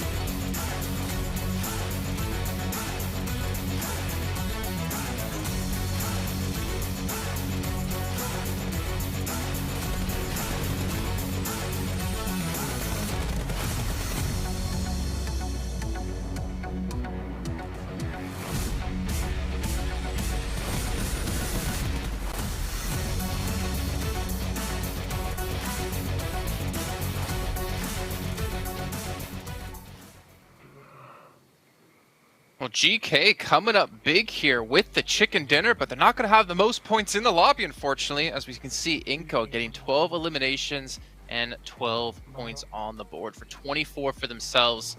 But honestly, there's a lot to really kind of break down this last match here. I mean, we have Gamelord up against HVVP, that battle for the high ground that we saw quite a few times. Well, not quite a few times. We saw it in the last Miramar we had today. And Max, this time Gamelord, looks like they wised up and finally played the position correctly. Yeah, I do like it from Gamelord, right? Avoiding to make the same mistake twice in a row, able to get a good, nice little bit of a split over on the high ground position. I do think after that, they do spread himself a little bit too thinly, which is what enables, after that, the entirety of Reject to take control of the southern eastern edge. I mean, Regiosio, what a great clutch versus Akashi 2 with that mini 14, playing absolutely out of his mind. 55% team contribution, really stepping forward for the team. And Alpha 7 clearing up, I would say, a lot of the members of HVVP Sandstorm that also might have gone a little bit too widespread on their split. Yeah, Alpha 7 definitely showing up once again throughout these games. Carrillo is just an absolute beast. That's all we can say about him. But Inco had a great position toward... Yeah, and then Pete was destroying people towards the end. I mean, honestly, I was scared for GK and I was scared for Group Yellow. I was like, guys, this is the first time Group Yellow is going to get a chicken dinner. This is the first time GK is going to get a chicken dinner. And especially at this point in time, it is massive. But looking over the leaderboard, again, HVVP take the lead. Well, when you talk about GK getting the chicken dinner, but they're still not even on the front page. They're not even top 12. That just shows how, unfortunately, underwhelming they and a lot of Group Yellow have been so far. But as you pointed out, Sandstorm, HVP, first place, 138 points. And we're starting to see a little bit of a gap develop here between like 5th and 6th place between Bacon Time and Damwon Kyo, who have both played out 11 matches and they only have 1 match left to go. But as you look down the leaderboard here, you can kind of see, I mean, Gamelord, they've been able to break through top 16. Reject been able to break through top 16. GK still short, though, by a few points. Top 17 currently. It's definitely this game, I think, was their kind of redemption arc in a sense, you could say, because they really needed a big game, not to put themselves in top 16, but at least to put them in a fighting position to make in top 16 and hopefully remain there throughout, like, until the end of the survival stage. So they make it work out just fine. FaZe, I think, has still been, as much as I hate to say it, a little bit disappointing throughout the day. I do want to see more presence from them, but they just seem like shadows of their previous selves in PMGC last year, so I do want to see the resurgence of FaZe eventually. I mean, they've mostly been going for placement points. In Game 3, they had 8. In Game 2, they managed to get 4. In Game 1, again, they managed to get themselves 8 placement points. But when it comes to fights, that's where they seem to be struggling quite a bit. So I definitely want to see something special from them going towards the end of the day. It's going to be the last game, and they have a couple of teams from Group Red ahead of them, so they need to get some work done. Very interesting here, seeing our top performers when it comes to Erangel just in the group stage, though. So this does not include the survival stage, or it's not focused on the survival stage. It's focused on when they played with their individual groups. Here we can see Bacon Time doing extremely well, but 10 Entertainment, I feel like this has been kind of, unfortunately, one of the letdowns so far. Max, I'm not sure if you would agree. I would say one thing has happened to them, and I think it's called the Group Green Syndrome, which is coming in really strong against them. I mean, I think a lot of people were saying that Group Yellow may be a little bit easier than Group Green, and now they're just understanding, like, oh, this is a completely different kind of environment than what we had in the group stage. And they're learning it the hard way. They showed that they could do some good plays on Erangel, but it's just not been coming through today. So yeah, currently in last place, it's going to be rough entering tomorrow, because one game, even right now, even if they get a chicken dinner, it would not be enough to redeem this poor day they've had so far, unfortunately. Okay, Max with the hard-hitting answers there and analysis. Let's take a look at your teams to watch, though, and so I can start to kind of criticize you guys on those. Not sure what that sound was, but you both do have Skylights Gaming in there. You got Reject. I can understand the Reject thing, Max, just obviously what we saw from the last match. But again, with Reject's great performance in the first match of the day, we haven't really seen them hit that level again, hit that stride again.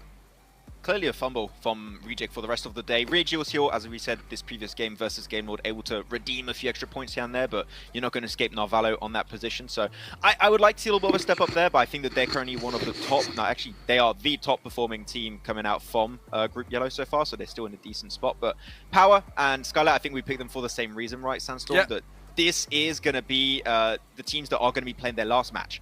They have no more room for mistakes, because if they fail now, this might be them just looking at their matches tomorrow and just, like, unfortunately missing out on the last chance. Yeah, just like I believe John Allen mentioned on the broadcast, you're looking at about 75 points. That would be a kind of a safe margin or close to safe margin to qualify yourself to the next stage of the tournament. But Power, they would need to get around 15, 18, maybe even 20 points to get to that margin. So it's going to be a tall order. And same thing for SG. But it is possible, yeah, but it's going to be very, very difficult. Yeah, just to clarify as well here, because I actually had to go back and check the overall rankings of why you both had Power and SG. It's because, like you said, this is their last match, and they're in 7th and 8th place respectively. But the problem is they're sitting at 59 points each. And as you were just talking about Sandstorm, the expected like kind of bubble, it's going to be a little bit higher than that. So they need to have a big match here, and we're going to find out if they're going to be able to, though. And the pressure that must be on their shoulders, it's going to be quite tough, because we know tomorrow all they can do is just sit here and watch. They cannot play. They can't affect anything that's going to be happening. The fate completely out of their hands, and that's honestly a really tough spot to be in. Damwon Kia, though, this is their last match as well. They're on 83 points, so they're kind of above that expected bubble that John was talking about. Yeah, so Damwon Kia are relatively safe. Power and Skylights, like you mentioned, they're in 7th and 8th, with only a 5-point, or rather a 2-point difference between them and LGD, who have played 6 games. LGD, Titan, there's only a difference of 7 points even between 10th place and 8th, with less, or basically a day not even played for Group Red. So massive difference and a lot of stress. So much pressure going on to these teams coming into this last game. And as well, for Team Yellow, we can say that they performed at least better than Team Green did and Team Red did on their day one. So they're still, I guess, when it comes to the lowest tier teams, but they're just still getting completely demolished by the Group Green teams. I almost want to bring up like a point that I don't think is going to be happening in this game, but the top teams, a lot of them are from Group Green, are really safe. If they see a potential threat towards the bottom of the rankings, they can just pick and choose and just kind of mess with them. It very rarely happens, especially in PMGC, but the prize pool is very, like, it's very almost insignificant in the survival stage. Last chance is a big increase, so you can try and fight for that extra prize pool increase. Here, hot drops can be on the table if you want to make sure you can get rid of some teams this early on.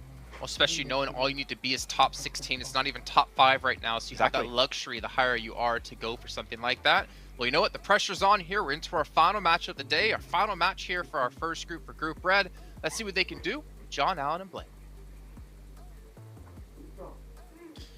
It is down to the wire only this game left to play, and the teams in danger at the moment, looking to put up more numbers. Of course, Power and Skylights Gaming.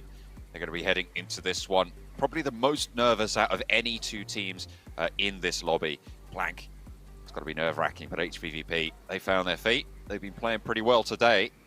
And we'll see if they can claim the top spot at the end of it. Currently sat with 138 points so far. We talked about that championship caliber average point scoring. 11 points per game. HVP have now surpassed that. That was a 132 benchmark. They're at 138 right now, looking to put more on the board. So they're already on 11 plus average, which is absolutely unbelievable. Vampire Esports, 3 more points to hit that average on this last game. Right now, looking to put more on the board. So they're already on 11 plus average, which is last chance. However, like you said, John, last game to play now for a lot of these teams. 8 of them from Group Green. Going to finish their run here in the survival stage and wait nervously for tomorrow when the results are in. It is quite a kind cut on the plane path, Blank, this time around. It looks fairly accessible to most places. Teams looking to go out the northwest can drop out on those western roads or on the roads to the north of Rosok to try and grab some vehicles and head out to Georgia Pole. Teams very, very easy to access over to a lot of that eastern side as well, to be able to grab up all the loot there. The circle pops southwest, again, fairly kind. Doesn't look like it could go north of the river. Also, doesn't look like it could go onto that military island. So it looks like a Gatka Fields finish. Yeah, most teams will be happy with this one getting into place. They can head to their usual drop spots with this playing path, as you say, John. Get situated, get comfy, and get going. We do have Boys and Skylights Gaming already dropping down towards Pachinki. Very central position, good place to play from. You want to head out towards that western side, get in possession, get in a spot where you can start to play out that rest of the game from a priority spot, understanding, this is most likely going to center it up towards Gatka Fields, like you say, John. it's very, very tough now. With Power also looking to get a big amount of points on this game, they're worrying. One of their biggest problems so far has been losing players early on in the game.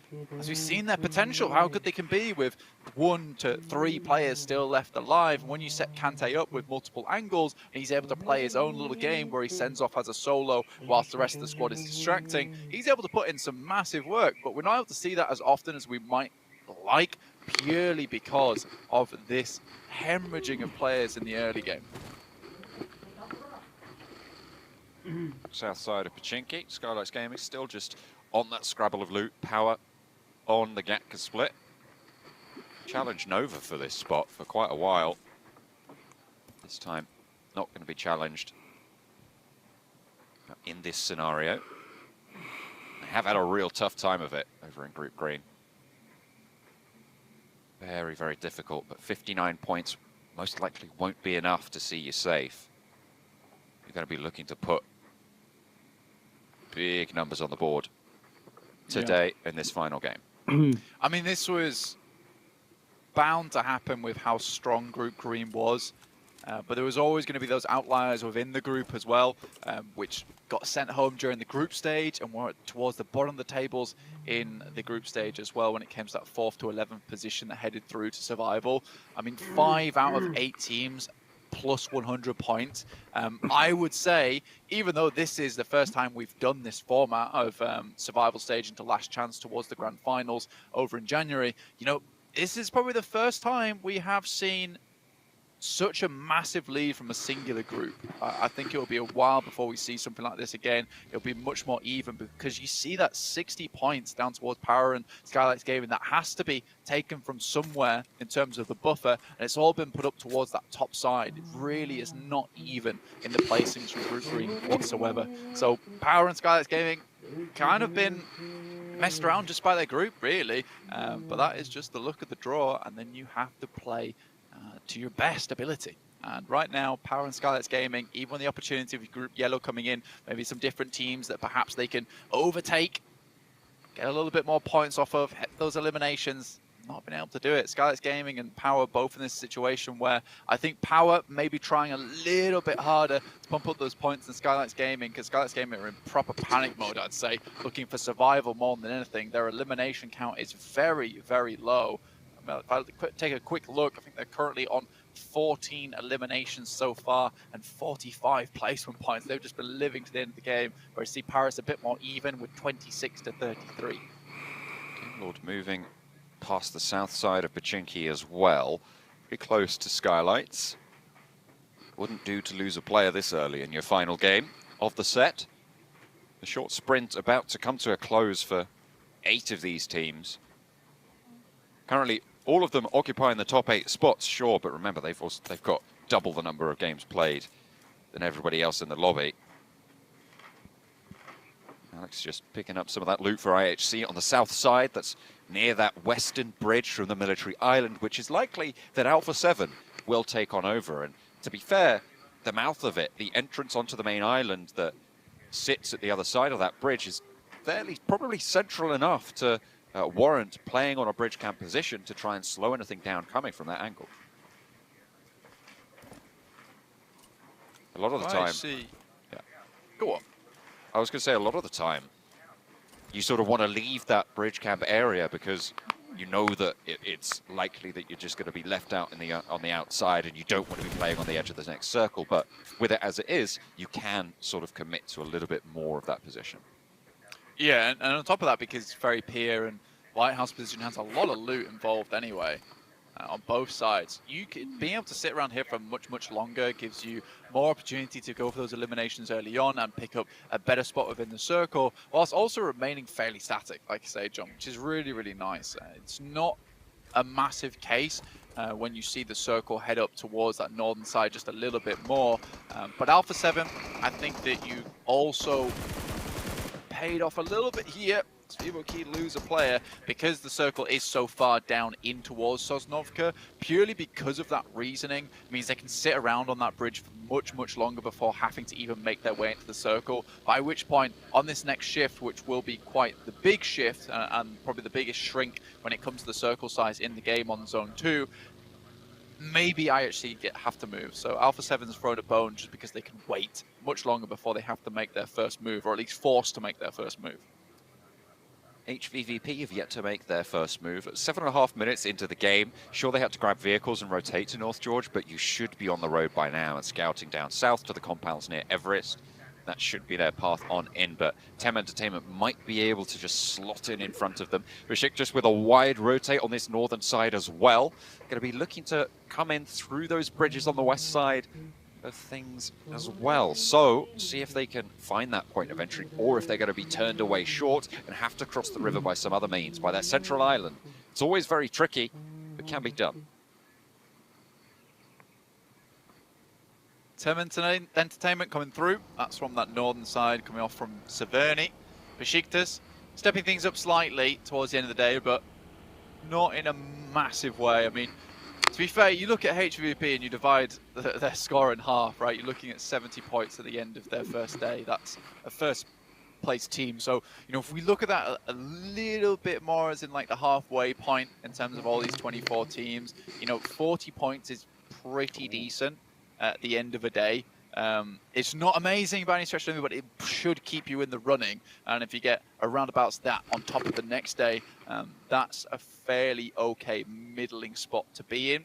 Again, it doesn't really give you a huge amount of safety because there is the opportunity for tomorrow. A lot of teams will start blasting out from Group Red and overtaking. Alpha 7, though, they know they have to make this move early with that shift.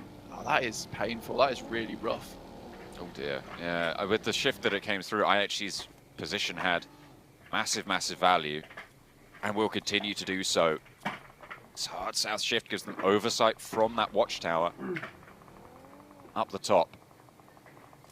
And they'll be able to just keep on this bridge as well. Alpha 7 don't need to cross yet. I don't think they want to commit any more because they have lost that player already, of course. Kitsune finding Regiosio there. A lot popping off around the map at the moment.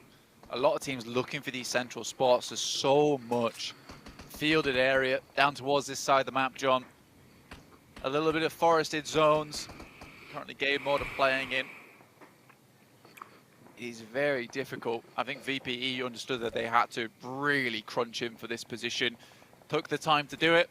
Found himself a strong spot. It's a difficult compound to control unless you have 4 players alive. There is a lot of angles you need to keep an eye on. Skylights Gaming, though, losing a player. Really bad news for them. They've already lost 1 in the process. Bodo is down. 2 players now, John. Yeah, losing out quite heavily for Skylights Gaming. And it is really their last chance now. Power may be able to have a little bit more out of this game. They did start in Gatka fairly close to this circle. They haven't had to rotate too far, but then again, neither did Skylights, and they've come across with something awful. Survival is the name of their game, however. We know that, Blank. So they should be clued in as to how to get through this, even with only the 2 of them.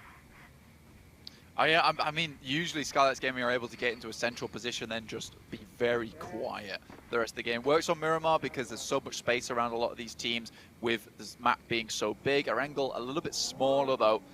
The Skylights Gaming might come into conflict. And when you're looking at this particular circle and the amount of compounds that are still available, there is not many. So it isn't a case of being able to just head up to a shack. This is a case of these 2 players sitting out in the open inside a bush or behind a tree somewhere. Because most likely one of these 4-player squads is going to roll up to a compound and take it. If you were a less than 4-man squad, you don't really have that manpower to send in and try and pick up one of these compounds for yourself. HVVP scouting, just rolling around these hillsides, looking for angles. Besiktas leaving, disengaging south and coming in on the west edge of the circle. Tem Entertainment a little bit further north of that HVVP position. Actually, Zessi from Besiktas is all the way up to the north and yet to regroup fully around the back. Reject played a very wide 2-2 split yet again, Blank. and they obviously lost a player earlier on. But they're now rotating again behind Zessi on that northwestern side, trying to come on through. A Groza, but it's right on the open. A little bit of a bait crate there.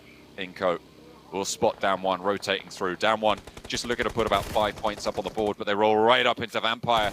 And it's a dangerous spot to try and make work. Sung down, flushed, 3 players alive, but Down One make that crash, they make that cross, and they are central in the warehouse now. Stops, moving around the edge, wants to put a nade on in, but will not find any damage onto Down One. All of them lob the grenades out. I think this is maybe a bit premature from Down One, expecting VPE to come meet them in open combat. Stoned, getting close to the door now. 3 grenades remaining. 3 players, not the best scenario here for Down One Gaming. But yeah, being in here is good, and now I think VPE get the idea of it is that Down One's going to keep throwing nades until someone comes near that door. Someone on the outside as well, playing the gap between them and the wall. The good thing about the backside of that garage, that warehouse, is that you only can take nades from that one direction from people in the compound. The rest of them are going to have to come from the hillside, and you can establish nice sight lines of control there, especially with another team in the compound. You know that that's going to be a really difficult hillside to navigate on the south side. So it's a nice hold and a position for Down One to stay quiet now. Mythic in 14. Looking to maybe take some shots over towards FaZe. Carrillo being down though, we'll have to go pick him back up. Right on the edge of the circle of these guys. Power coming in from the northeast side. Don't lose too many players early on, but still have to cross those fields. Depends where his next circle heads off to. More likely will be going towards that central region. A lot of teams opting to play the edge because the way that that field directly cuts through the center of the circle, it really does cut off these 2 engagement points. Right, you've got down towards that south side about 6 teams all in contention for this area. They're most likely won't be looking up towards the north. So we're having two essentially PUBG Mobile matches going on at the same time in one circle, where these players are just split up. There's this vast barren area that does divide it. Will be centered on towards as well into the wastelands. Pretty much, this is horrific. A nasty way to end things for Group Green, and right on top of Skylights Gaming.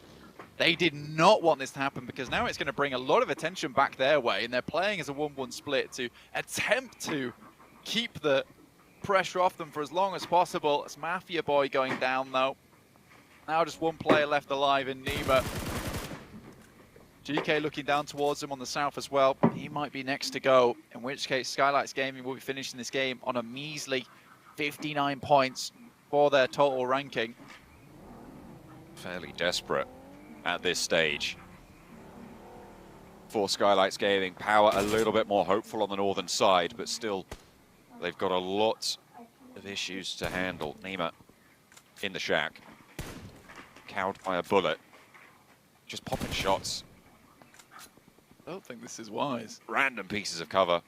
I mean, you're making noise, you're maybe stopping people from going straight for the crash, but HVVP are looking at it right now, I imagine, and thinking, that might be our shack, that might be the place that we have to play. Yeah.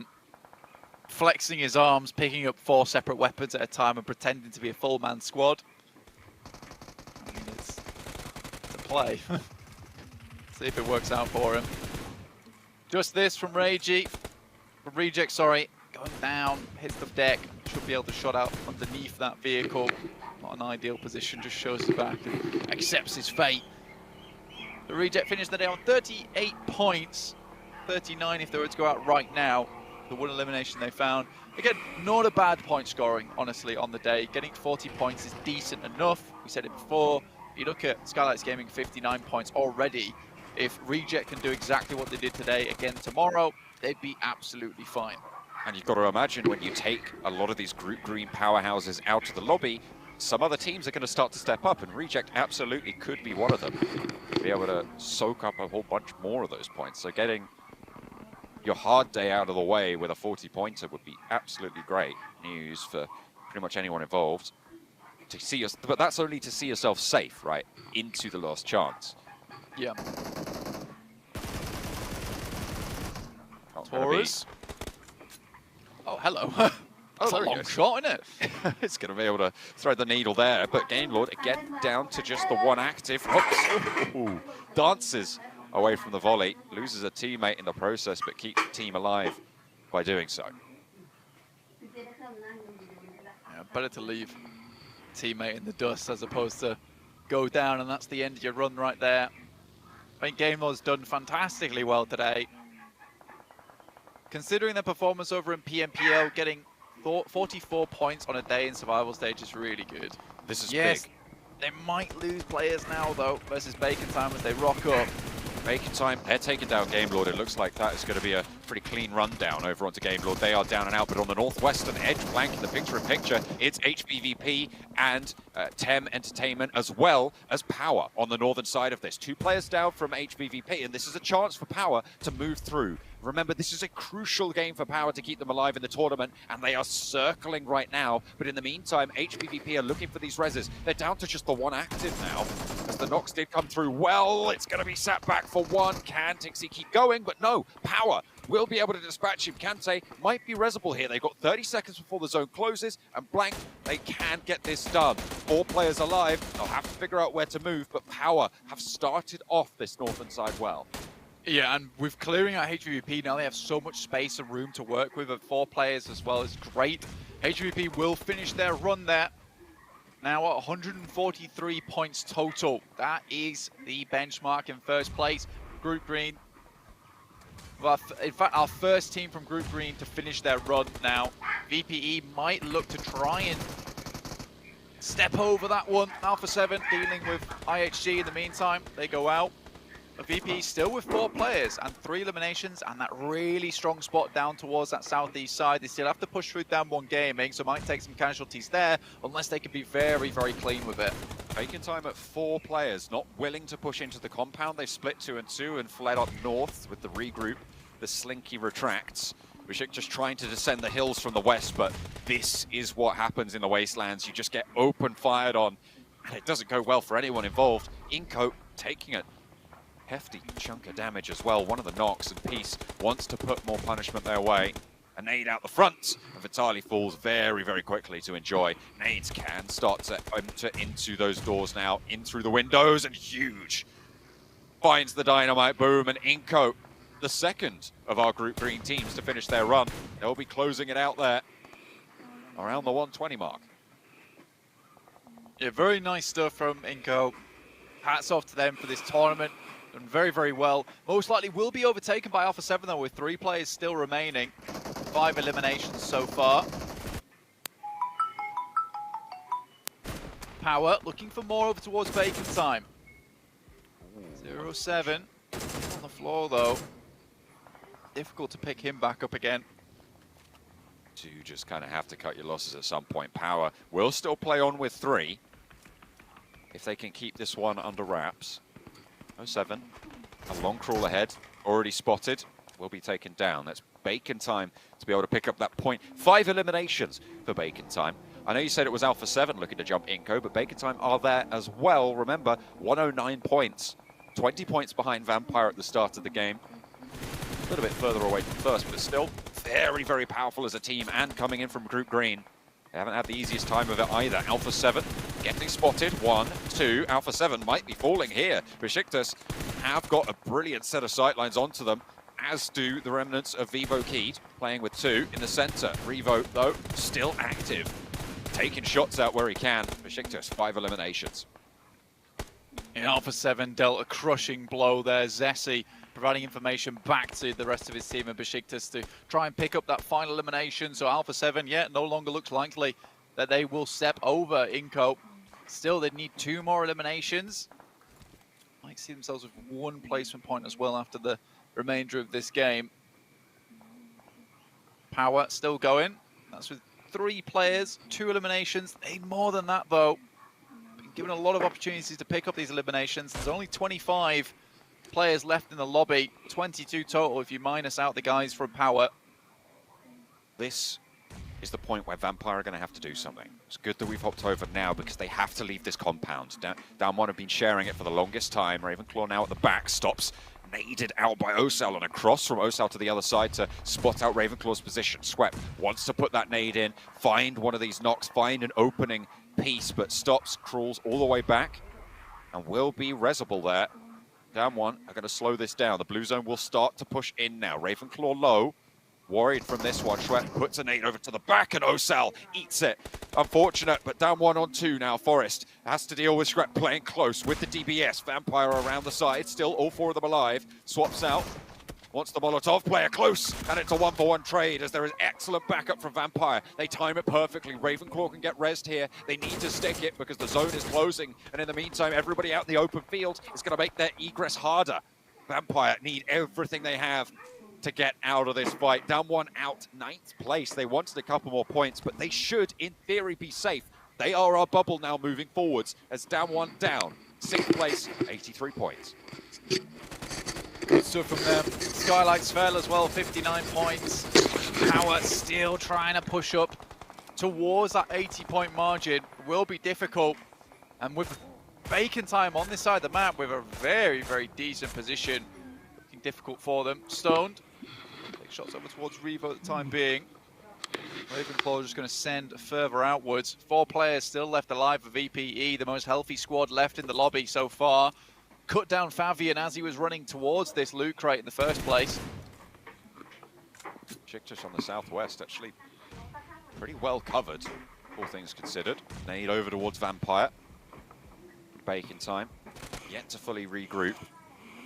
4 points of contact for Vampire. 4 angles to watch.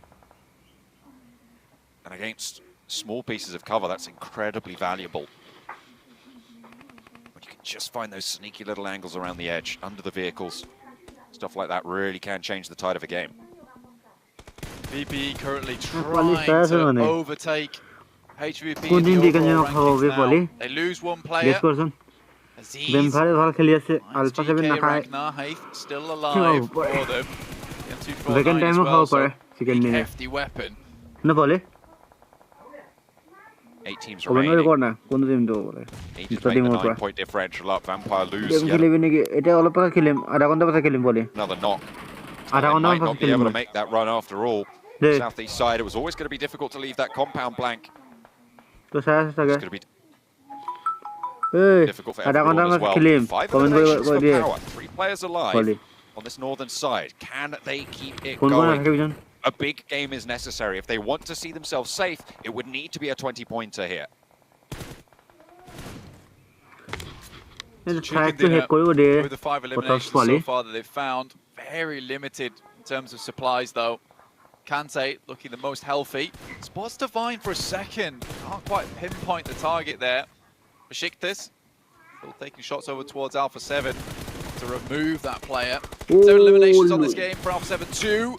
Goodness me, Bacon Times are just in. That's 1 player remaining now from VPE, and from what was such a strong spot to maybe dismount HVP from the top, it's slipping all away now, and there it is.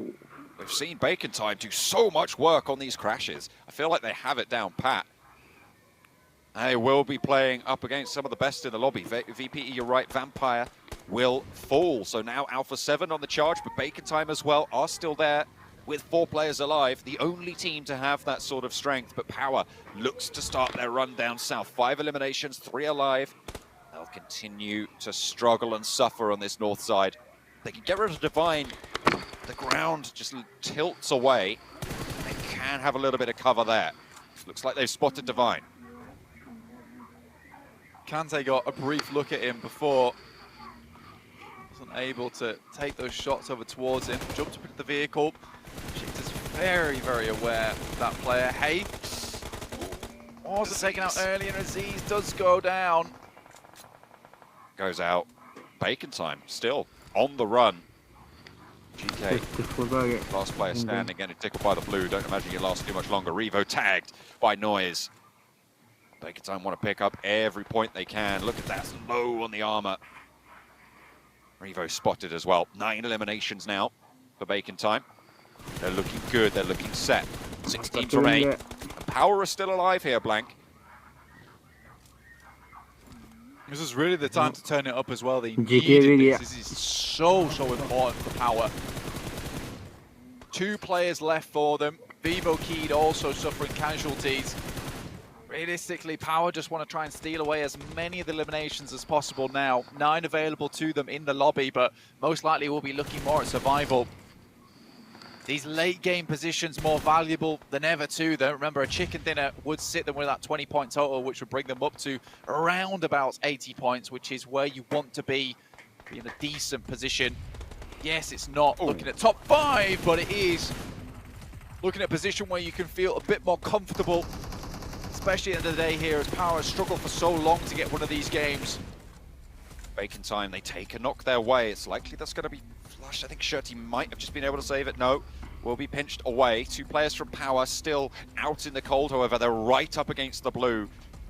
That buggy is really not going to be too useful actually moving forwards. Might be a good little bit of cover, but Bacon time taking heavy punishment. Besiktas, they're standing up and taking these volley shots. Maybe Power can sneak their way on in. Nades over and forwards as Bacon time, it looked pretty good for them. They've already done so much, but Besiktas have been blasting. Yet again, they find an 11 elimination game guaranteed. Kante moves out towards Divine.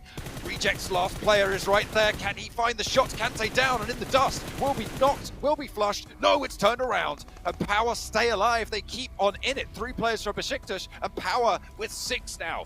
Looking for an open dash. There's no way you can make that. Goodness me, you're just going to have to hope that Kante can crawl to the bales. Alhaji looking to send the shots through the smokes there, find what he can. They get a 2nd place, it's good for them. 18 points it would see them at, which is very, very respectable. Not 100% safe, but better than nothing. That's for sure. Besiktas, though, also really did need this game, honestly. It's a very, very important one for them. So far, I think it's 11 eliminations that they've found, which is extremely good. Alhaji will have to move off the back of this hay bale soon, though. Right on the edge. Besiktas go down. 2 knocks. Go over to Ice with the nade. This is a chance. It's a 1v1v1 at this point. Blank Zessi cannot stand up now. He's going to try and run all the way back and play behind the headlamp, but there's the spray. There's 1, there's 2. Oh my goodness me. Power looking to try and take it at the final moment. Just Zessi to deal with now. Should be able to spot him. No, the gunshots will have given his position away. Zessi doesn't quite want the challenge just yet. This ridge in front of him, it's just tilting back, and Zessi doesn't have the angle. There's a jump! He's looking for the shots, he's looking for the player, but can't quite spot it. He's crawling forwards. Power with a chance. They've already made it far enough. Blank, this is excellent news for Power. They might have done enough to keep themselves safe. They will be the benchmark for other teams, but this is miraculous coming through from Power. Right at the closing hour, the final moment for them. 12 eliminations and Peace crawls back. It's now a 2 versus 1. Alhaji struggling now. Zessi moves out to the side. There might have been an opportunity for Alhaji to move forward, run straight at the hay bale and eliminate that sight line. Zessi drops in the vehicle. This has to be quick. Knows he should be on the edge, has to pop him out! Oh dear, can't quite get it done, and the rundown is good. Besiktas take the chicken dinner, but Power still put up big numbers. A team that we might not have expected at the start of this to be in the conversation now on the precipice of elimination from this stage. They will have no games to play. It's all on the rest of the lobby. What a way to end it. A much needed performance coming through from Power on that last game. Besiktas, though, really showing us why they did qualify straight through to PMGC from those PMGC points. They're a good team, but a little bit too patchy here and there in terms of performance. I want to see more of this coming through from them tomorrow. That 27 points they started on at the beginning of this game would have been really bumped up by the amount of eliminations they were able to find and the chicken dinner at the end of this one. They played it out fantastically well. Zessi with a really big performance coming through. 7 eliminations, 6 knockouts. Really the key star player in this game. Very, very well done. But yeah, we have now finished for Group Green. They have concluded their run here now, John, and we will be watching with bated breath to see how many teams can catch up tomorrow. Only Skylights Gaming really taking that early dip is, in my mind, confirming them not to be going through. I mean, it would be very unlikely for that to be seen to not make it, but it's all on how many of Group Green are going to go through. If seven of them go through, that would be absolutely crazy, Blank, but Power might have been able to do enough. Down 1 Kia as well, not out of the woods just yet. Remember, they're pretty low down on those 80s as well, so can they keep it going? Besiktas, though, take a massive blast of a chicken dinner.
Besiktas finally getting to see them step up here with 28 points, but they were almost ruined by one player and one player in particular, with that nade coming through, but a great little res coming through as well behind the hay barrel, and they get themselves the chicken dinner. Dinner.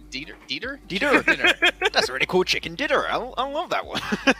But I think even Ice was surprised after he got doubles. Like, wait, that was I just got a double nade on Besiktas. What the hell happened? And that opened up, of course, an opportunity for potentially bacon time, for maybe also power to get that chicken dinner. And you were exceptionally hyped, Sandstorm. You reverted back to Arabic mode for a moment in that game. That was a massive game for them. Maybe this is the match that allows power to make it to the last chance. This is huge. Yeah, I mean, they were going into this game with, what, 59 points, sitting in 8th place, so getting 19 here, a third of their points in this one game, is absolutely huge. And I think even that extra kill, or extra elimination rather, that Hadji was able to secure at the end, that's going to have a huge difference. But for the second day in a row, it is still going to be Schweppes just completely sweeping everyone. 5,000 damage.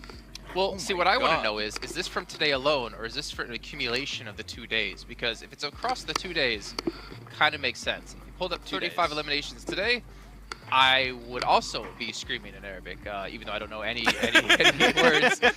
But honestly, yeah, 35 to lead the way. The problem is you won't be playing any matches tomorrow because they're all done for them. So as we can see here, remember, it's all about top 16, and HVVP will be holding on to that first place position. And gentlemen, I feel like we could all say with 100% confidence, HVVP, Vampire Esports, Bacon Time, Inco, Alpha 7, all going to be confirmed into our last chance. 100%. There is no way these teams do not make it into the last chance. So now they can already start thinking, what's going to be the next attempt? How are we going to deal with the competition in the last chance to hopefully be in the top 5? That should be the next goal, preparing for that. Whoa! They're looking good, but okay, this is... Yo, Vivo Kid! Man, 145 matches and they still only scored 19 points. That is not a good sign for Vivo Kid, but yeah, obviously it's going to have a tough time for them. But again, like, there's a lot of teams with just 6 matches played here. There's obviously 16 teams, but it all comes down to tomorrow. I mean, the pressure's on. Depending on what position you're in, there's only a few teams that are looking relatively